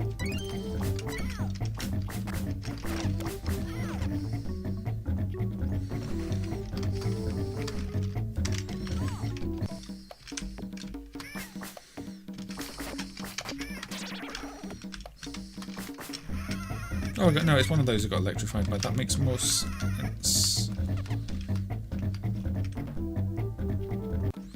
Hold the attack button again. Yeah, that works. Bit like,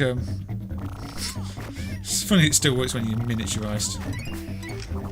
So I have to hold up when I jump here to get the extra height too.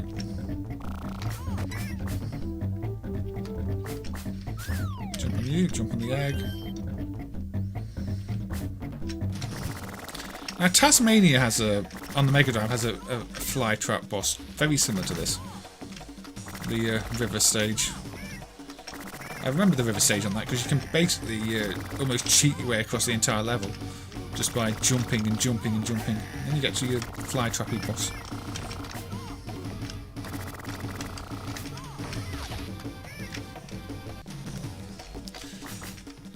Yeah, the Cliffhanger hardware is very similar to this. This has more of your traditional Data East look, I think.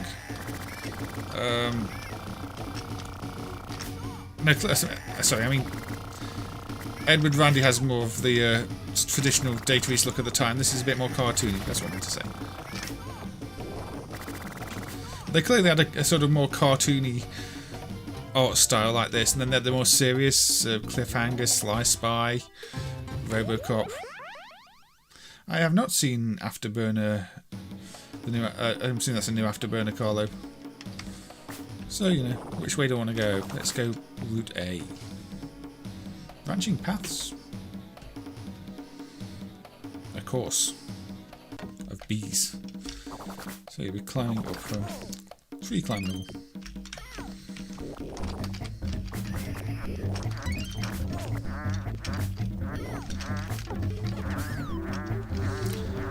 With bees.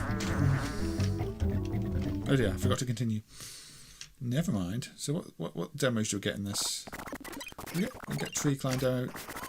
Yeah, we get this nice water ride, riding the beasts in the water level.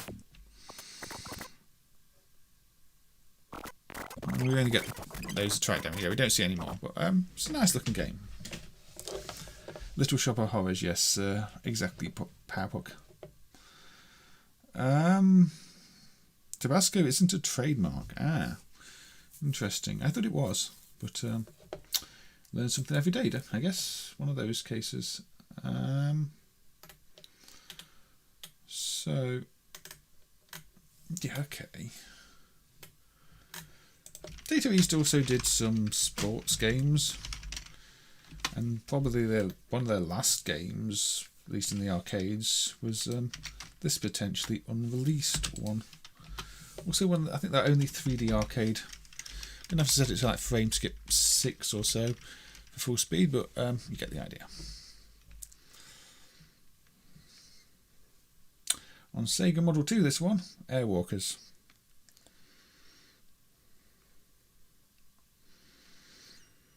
The NES version was developed by Elite Systems for Data East. The NES version is also the one that's in all the little silly handhelds that my arcade put out. And somebody said somebody at Elite didn't even know those existed and thought they should have got paid for them. I don't know. The Afterburner looks like a Sky Target hat.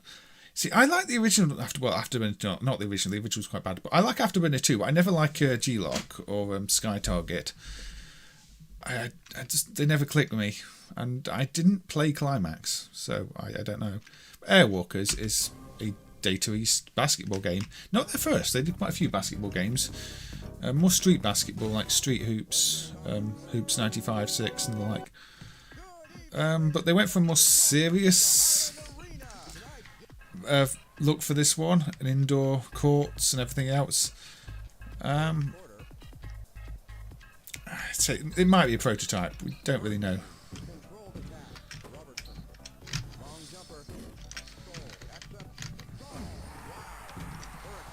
You like G-Lock? It never clicked with me, Mr. Out Evan.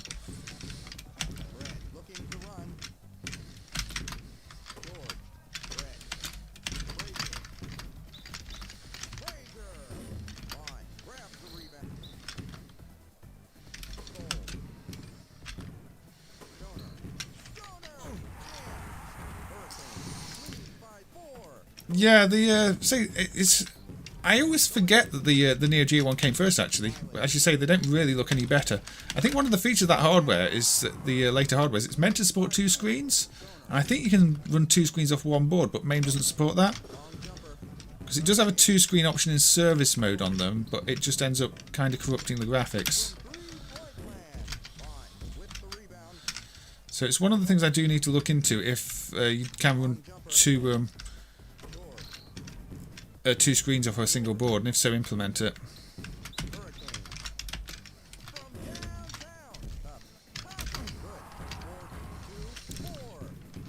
Yeah, this one was dumped. I think last 2 years ago now, 2020.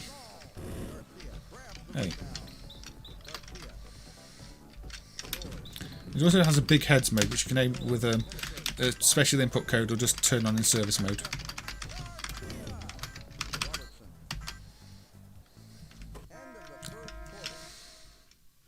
And like most basketball games, if you're not winning at the end of any given quarter, you have to insert another coin. Yeah, I mean the video emulation is not perfect, which is why some things have bad priorities, but it's nice. The selections do work, don't they? Yeah. Unfortunately, there's not really much variety. I mean, you get the basic court, and all the courts look pretty much the same.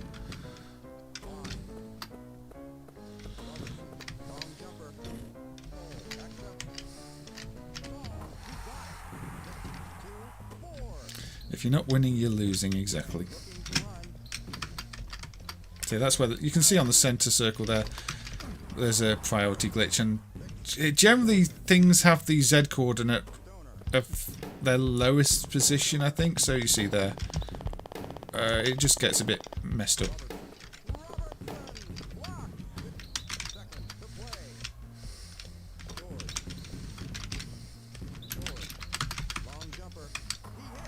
Oh dear.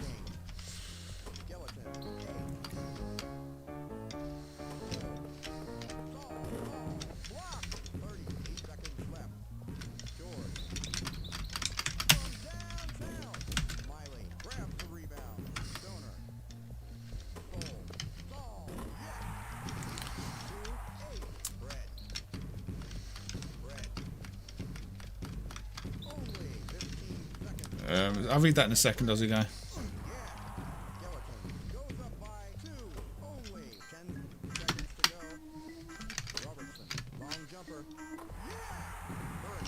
So I'm only drawing, which is not good enough. So,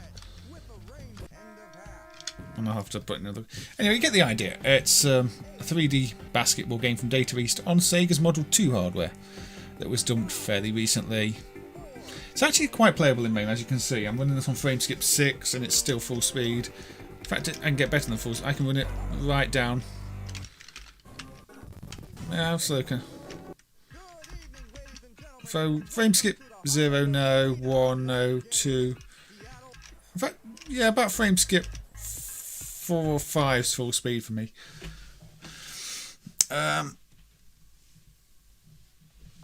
Tabasco is trademarked. Just, I had a feeling it was, but I don't know. Maybe they just somehow got it just because they used it so much. Where do we go next then? Yeah, well, sports games. One that's probably well known. Windjammers. Neo Geo one. Flying disc game, futuristic sports. So the NES Famicom version of Joe and Mac was showcased on Dendy, the new reality in the USSR. Show's hosts said it's a bootleg of Mario 16, which is a bootleg of the NES. So they thought Joe and Mac was a bootleg when it wasn't. So I don't quite get that term. I know that. Is it like the Grandad thing where Mario 16 is Joe and Mac, and they just thought that was Mario?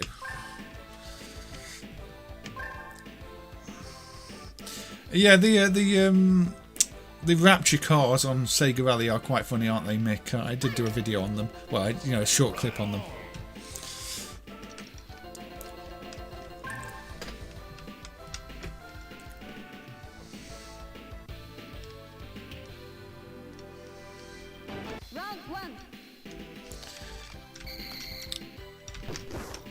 They didn't go quite straight from Street Hoop to Airwalkers. They did do Hoops 95 and 6, which were just very much like Street Hoops.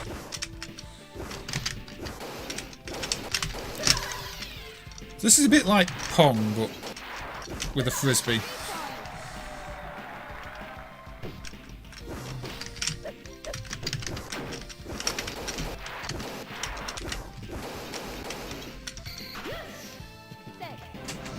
Yes, Data East did do Outrun, at least publish it. I don't know if they developed it, but they did publish it at least on the Mega Drive. It's quite a bad version of Outrunners, unfortunately. I don't know how well it runs in our Mega Drive emulation. I remember it being one of the problematic ones.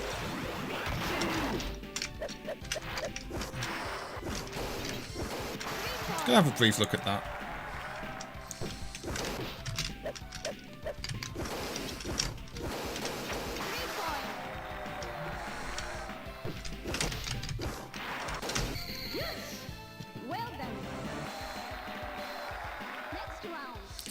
You don't think I should play it? I might have a quick look at it, Chris. I might have a quick look at it. It would fit. I don't know if it doesn't run well in MAME. I don't know, but I remember it was one I had problems with back in the Hayes MD days. It was drawing corruption over the screen for some reason. Yeah, this is a great fun little sports game. Data East did a few. I mean, I really like Heavy Smash 2 as a futuristic sports game. I used to be a lot better at this though.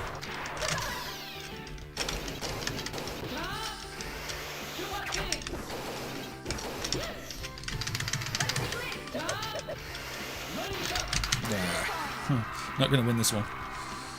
Korea have me beat. Play the Tiger Electronics Karnov. No, Smedis. I don't know if Data East made any other proper 3D games. Kale was saying earlier that they had a hand in Winter Heat, the SCV game, although they're not credited on the title screen for it. But they published some PlayStation games. I don't think they developed any 3D PlayStation games. But yeah, I don't think they had a proper 3D development team.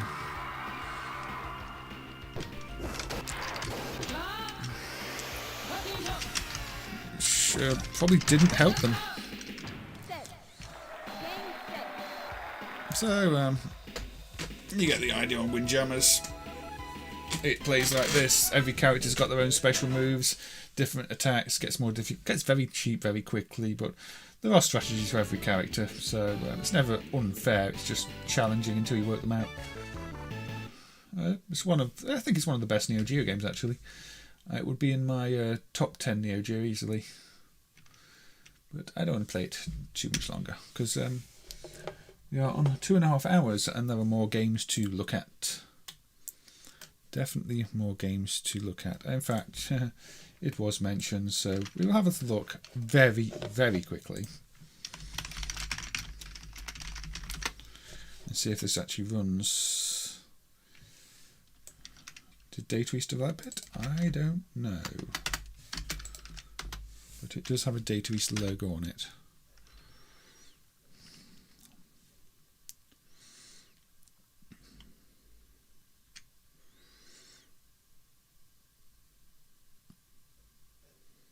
Yeah, Data East have some good Neo Geo games. Spin Masters is one we looked at fairly recently. So yeah, this is credited to Data East, which is obviously a port of the Sega game. Some quite nasty sound. Now the thing is, it's trying to do the whole link-up cabinet that the arcade had, but doing it split screen, like Final Lap Twin.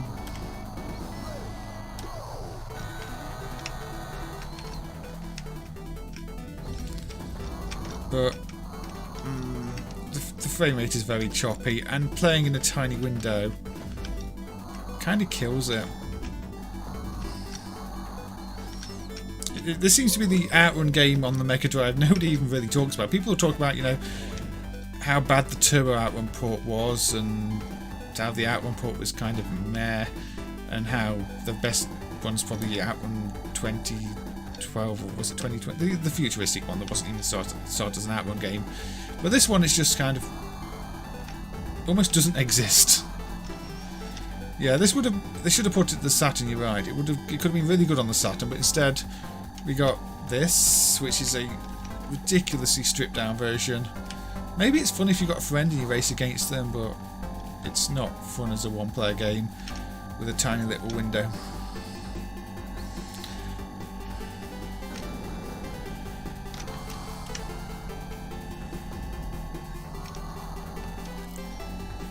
$2019. I know it was 20 something. That was the one. 2019. The one where for some reason the plug and play seems to be based off a prototype ROM for no reason that I can see.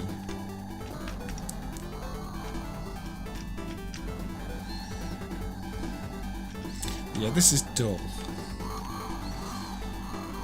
Graphics, you know, all the graphics are unimpressive. They barely scale because you barely see them in the distance. The pop-up's really bad. Frame rate's consistent, just slow. Music's... I don't really know why this was released or this exists on the Mega Drive. I think porting some of the System 32 blending effects would have been tricky. You would have ended up with the dithering like you see on so many Saturn games. But, oh look, I ran out of time. Don't think we need to see any more of data support of Outrunners to the Mega Drive. Heavy Smash was awesome. Yeah, I do agree.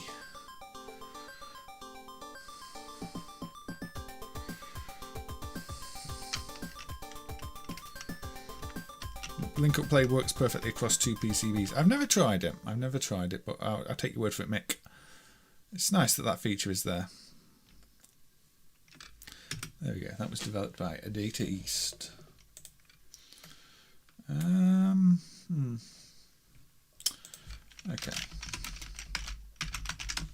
I'm going to play Robocop 2, the Japanese version, because, as I've said before... turn the sound down a little bit because it's still loud from the Mega Drive game. If you play Robocop 2 in MAME, you want to play the Japanese version because it's got the extra intro level. Some nice nice graphics here, scenes from the movie. Robocop. I think they're done by splitting the tile map into two. Yeah, it's a trick with two different tile maps blended into one to get more colours. Anyway, it's not quite as iconic as the first Robocop game, but it is arguably a better game.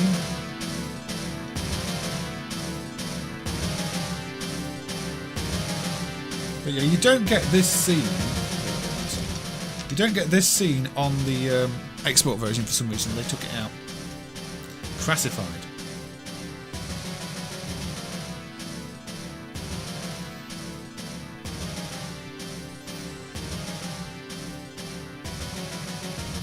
Maybe it wasn't taking enough coins with this in, so they just got rid of it. Here we've got, say, whereas the original Robocop played on a standard plane, a single plane. Here it's a belt shooter, a bit like the Destroyer from Jail. You don't get this. It's a shame. But yeah, you're right, it might be considered just unnecessary. Jumping shot, tells you see. Tells you to jump and shoot.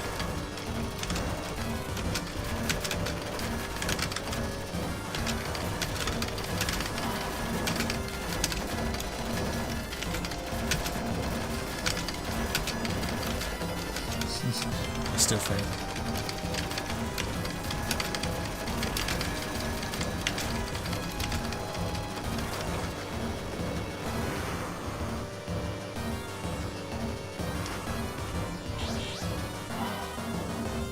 Also teaches the jumping shot. Directive 4. Hide under the table.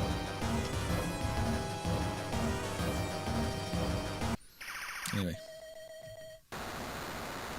There you go. Now it's Robocop 2.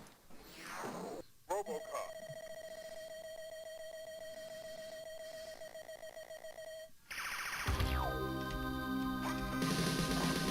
And this is where the other version starts, on the streets.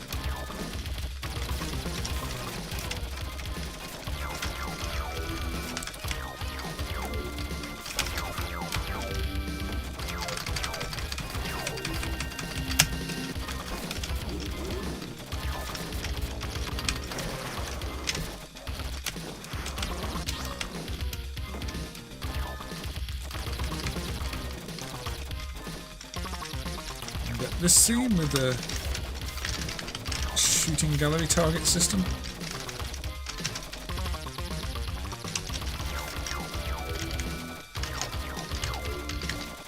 I think the original had scenes like this too, didn't it? Gallery scenes.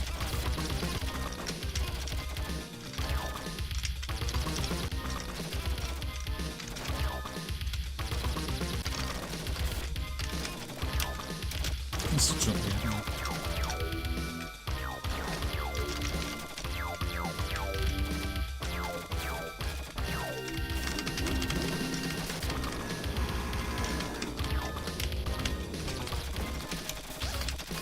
I don't remember the music, to be honest. It could be one of those things that's improved with the recent Yamaha fixes. I don't know.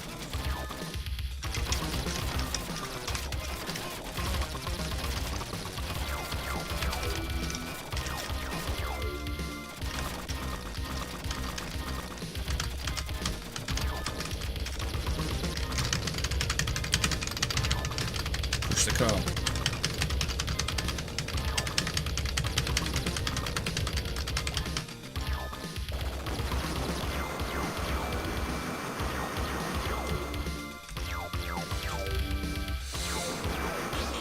Go into Nick's guns, where apparently the car didn't fit.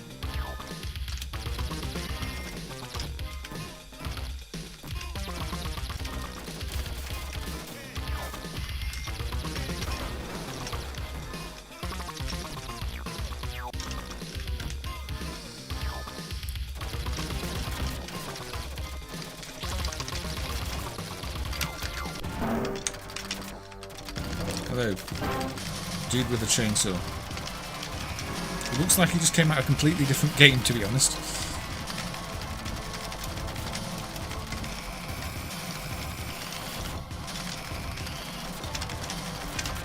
Can I borrow the chainsaw, please?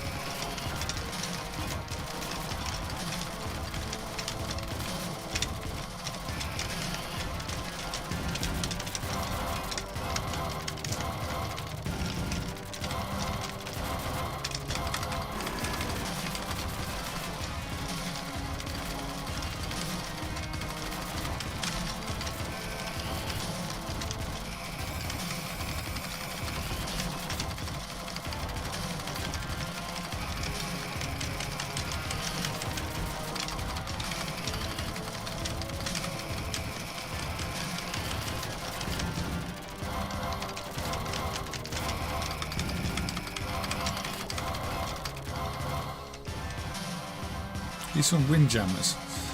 He does look like he's from Windjammers, doesn't he?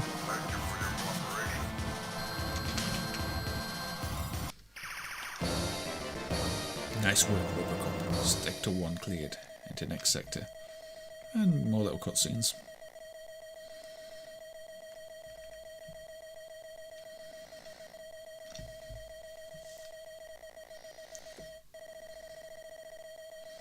Crime in progress. People playing games they don't own on MAME.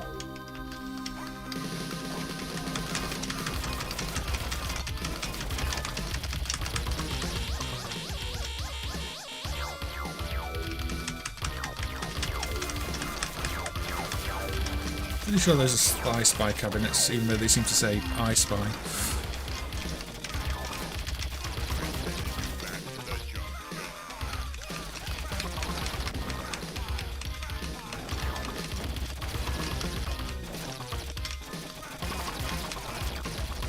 Now, if this was Duke Nukem, I'm sure I could play air hockey right now, but it's not.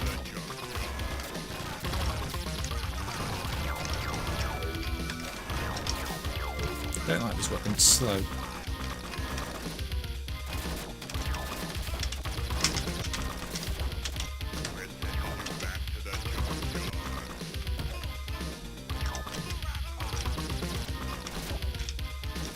Now, I do want to get to the driving section, which I can't remember when it is. I think it's after this part. Slow down.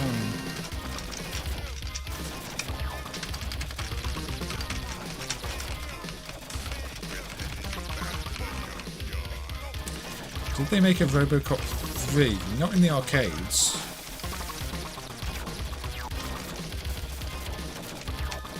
I think there was one on the SNES and Mega Drive.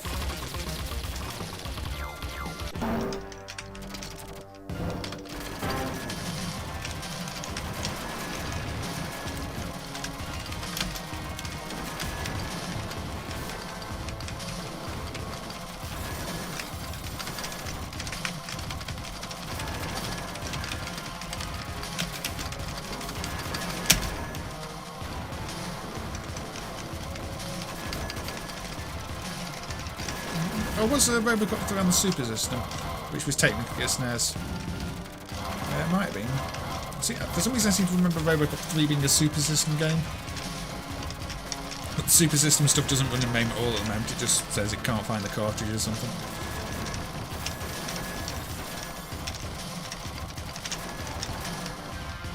Oh yeah, Robocop 3 on the Amiga. That was actually really impressive, I seem to remember. For the time, obviously it looks really dated now. But those 3D sections were quite something to see at the time.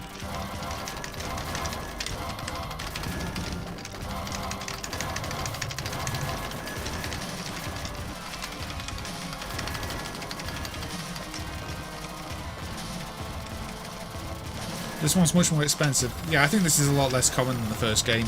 The first game was everywhere and quite heavily bootlegged too.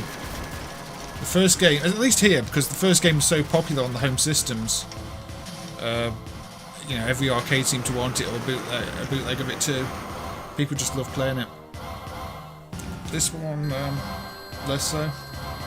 Now, is this where we get the car chase? I think it might be.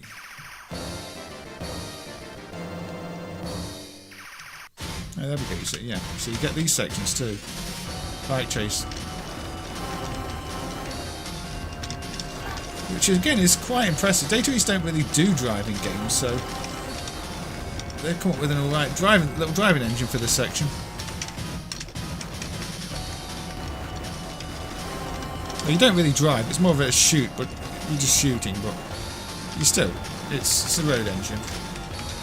But it is on rails, just, you know, you shoot what's coming at you.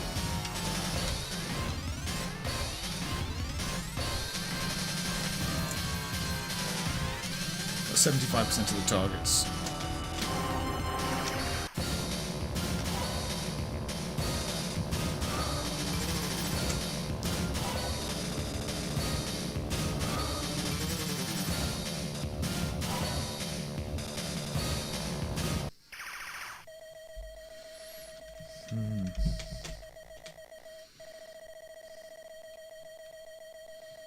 Bump and jump. Yeah, bump and jump's not an into the screen driving. In fact, you know, mentioning bump and jump, let's switch to bump and jump because it's a bit of a classic. Also known as Boogie Pop on the NES for some reason.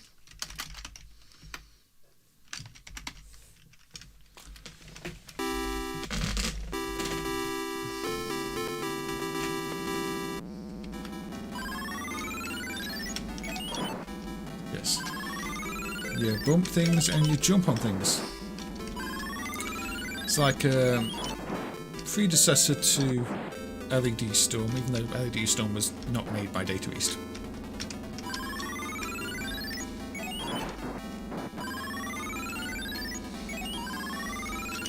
Robocop has the skills, Mitchell. I don't have the skills. It says jump okay at the top, but you know, my jump was not okay.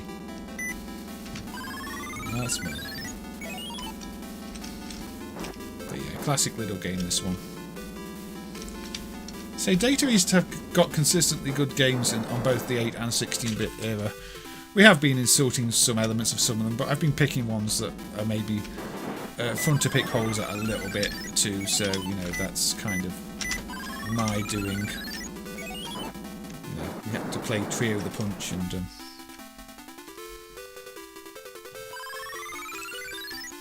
I don't think I want to play that Pirate Gamer Boy. Burning Rule is another title for it, yes.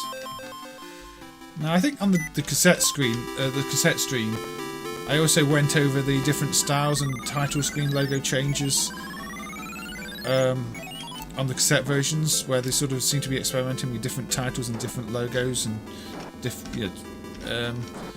before obviously eventually settling on the names they did and title styles they did. But I talked about how the cassette system seemed to sort of be for experimenting as much as anything else, probably because it was cheap to put new revisions out. I'm doing the same thing again. Well, except not quite. I would say that was skill, but it really wasn't. I like the little engine animations on the cars in this. It's got a lot of character, this one.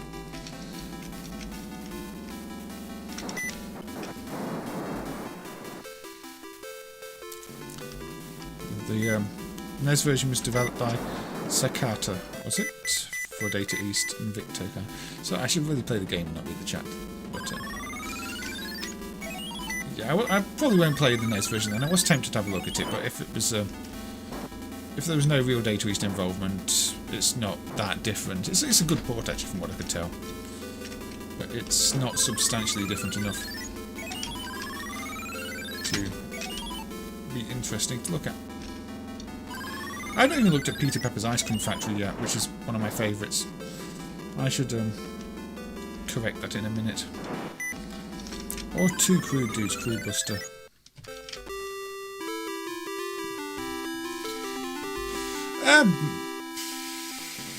I mean, there were, you know, even things like Donkey Kong had ROM updates issued, kits and everything else to fix the game, so I don't think you can say Cassette was the first. Anything that had revisions early on, they would have been sent to operators as, you know, sets of ROMs to install on the PCB. So maybe the cassette system just made it easier to do it because they just ship a new cassette. Or maybe they didn't ship new cassettes, maybe they just let owners have whatever they bought and just changed them as they sold new copies. You never really know. But yeah, Bump and Jump I do enjoy. A classic little game. One a lot of people still enjoy today, I think. So, Peter Pepper's Ice Cream Factory. The spin-off sequel to BurgerTime that is personally one of my favourite Data East games, because you're making ice creams. There is a PCB version of Treasure Island. I don't know if the dump in MAME is actually any good. It's one of those where there's a bunch of bad opcodes in it, which make me think the dump might be bad. Oh, this is a good start. But then again, I think the Zor's got bad opcodes in one of the ROMs, and is apparently not bad, so it could be some weird thing the protection encryption chip does, but it doesn't look like it. It's very hard to know.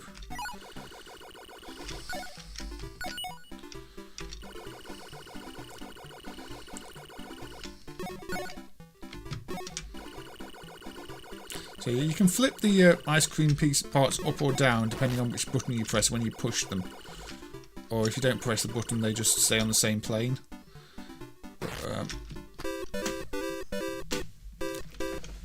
And you can jump over the enemies, which I'm failing to do.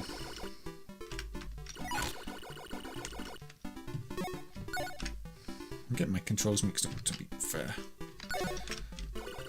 First button is down, second button is up.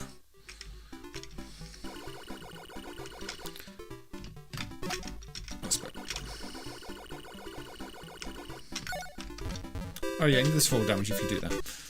Right, so that wasn't a very good start, but again, this is what happens with this game. Every time I've not played it for a while, I do really badly until I've had a few goes at it.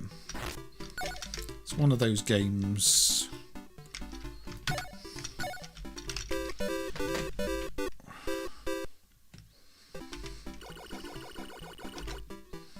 Okay, make big ice creams. Big ice cream equals more points.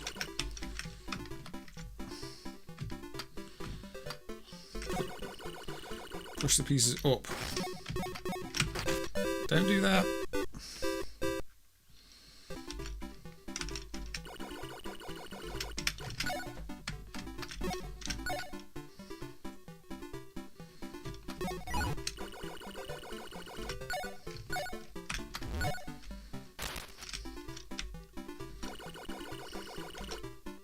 Now, I think this is a much better game than BurgerTime. I know a lot of people will disagree with me, but I've always found that. I mean, I did enjoy playing BurgerTime earlier for the first time ever, but doesn't mean I'm suddenly going to think it's better than this. About my favourite, do I have a list? I don't have a published list. I was trying to do a video of my favourites, like a top 128, but it took a long time and never got it finished. So maybe one day I'll publish that video and actually get it all recorded and finished.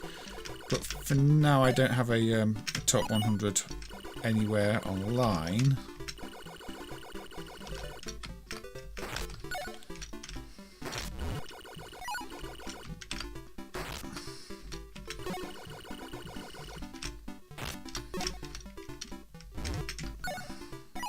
So you get into the swing of things with this, and it starts to feel more natural.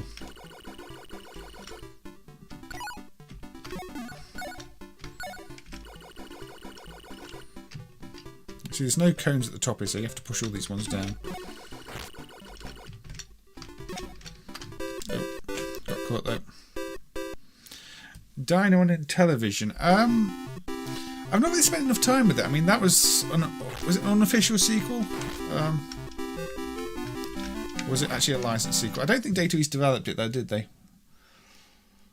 Yeah, it wasn't made by Data East, so it doesn't really count. But oh yeah, the Peter Piper's Ice Cream Factory is one that I should play on more streams actually, because it is one I really like, and to me it's one of the hidden gems.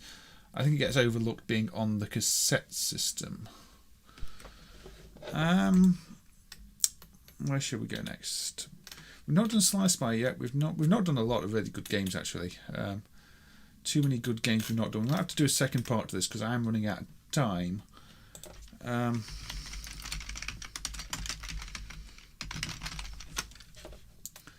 But let's have a look at one that was only on the Mega Drive, as far as we know.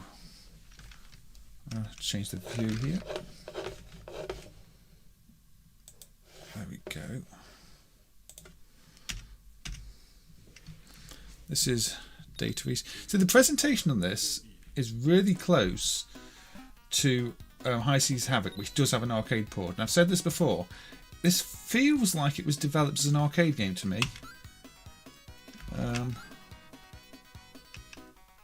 But we've never seen a board for it. See, it even says credits in the corner. Just like it was made for an arcade and then ported to the Mega Drive.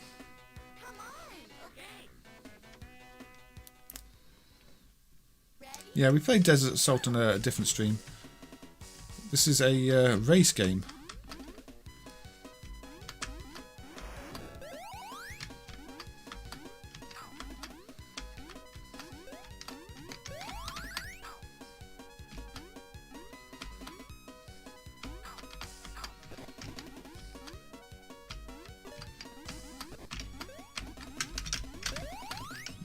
No point going up that.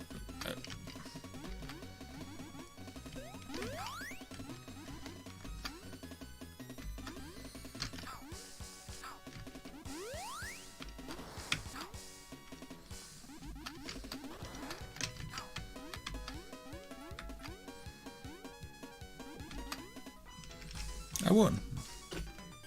Yeah, it does have a bit of a Spin Master graphical style to it too, doesn't it? But I swear this must have been developed as an arcade at some point. And if it does exist as an arcade, I'm sure it'll be on the same board as High Seas Havoc, which as far as I know was actually marked board 2, which again kind of makes me think there was a board 1 of the Genesis boards, and it could have been this. But High Seas Havoc on the Mega Drive hardware, arcade hardware, is rare enough, so yeah, you can throw bombs at people. I've not needed that in the first stage. I may need it in the stage because I'm not doing so well.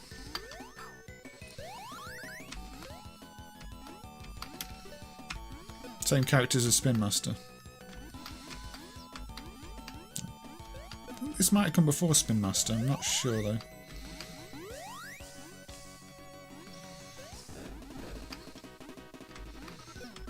I'm quite far behind though, yeah. And I lost. The continue screen, I lose a credit. Very arcadey. There's also a Japanese title, Rumble Kids. I'm guessing it... Does it boot as Rumble Kids load on the Japanese system?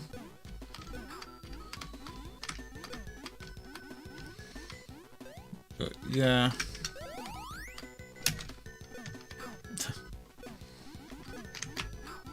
Got me.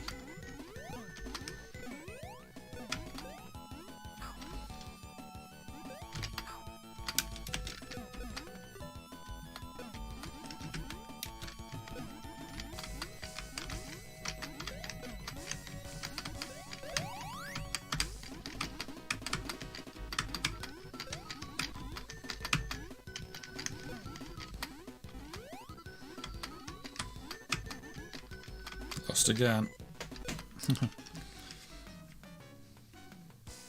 This was before Spin Master, so they took the characters from this and put them in Spin Master.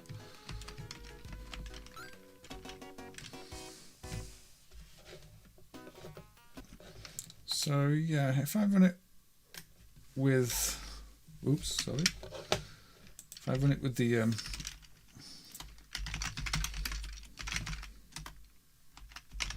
Japanese BIOS, well, Japanese is not BIOS because Mega Drive doesn't really have one. Does it boot as Rumble Kids? Yeah, Rumble Kids. So, yeah, it's possible if there was an arcade version somewhere, it might have been called Rumble Kids. Don't know. A bit of a mystery, that one, because to me, say it's very much arcade design, very similar in many ways to High Seas Havoc. It's a very similar time period. I don't know. I don't know at all. But we are over 3 hours now.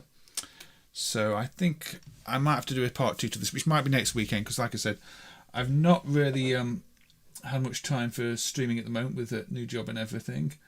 So thank you to everybody for... the High Seas Havoc arcade is Mega Drive with encryption, Bob. Need to figure out the encryption. Some of it's figured out, but there's like the actual... boot code area that's different to the Mega Drive version. Also has a different encryption, and there's a pick on there that seems to manage the states or something. But otherwise it's Mega Drive based. It might not be that difficult to get running.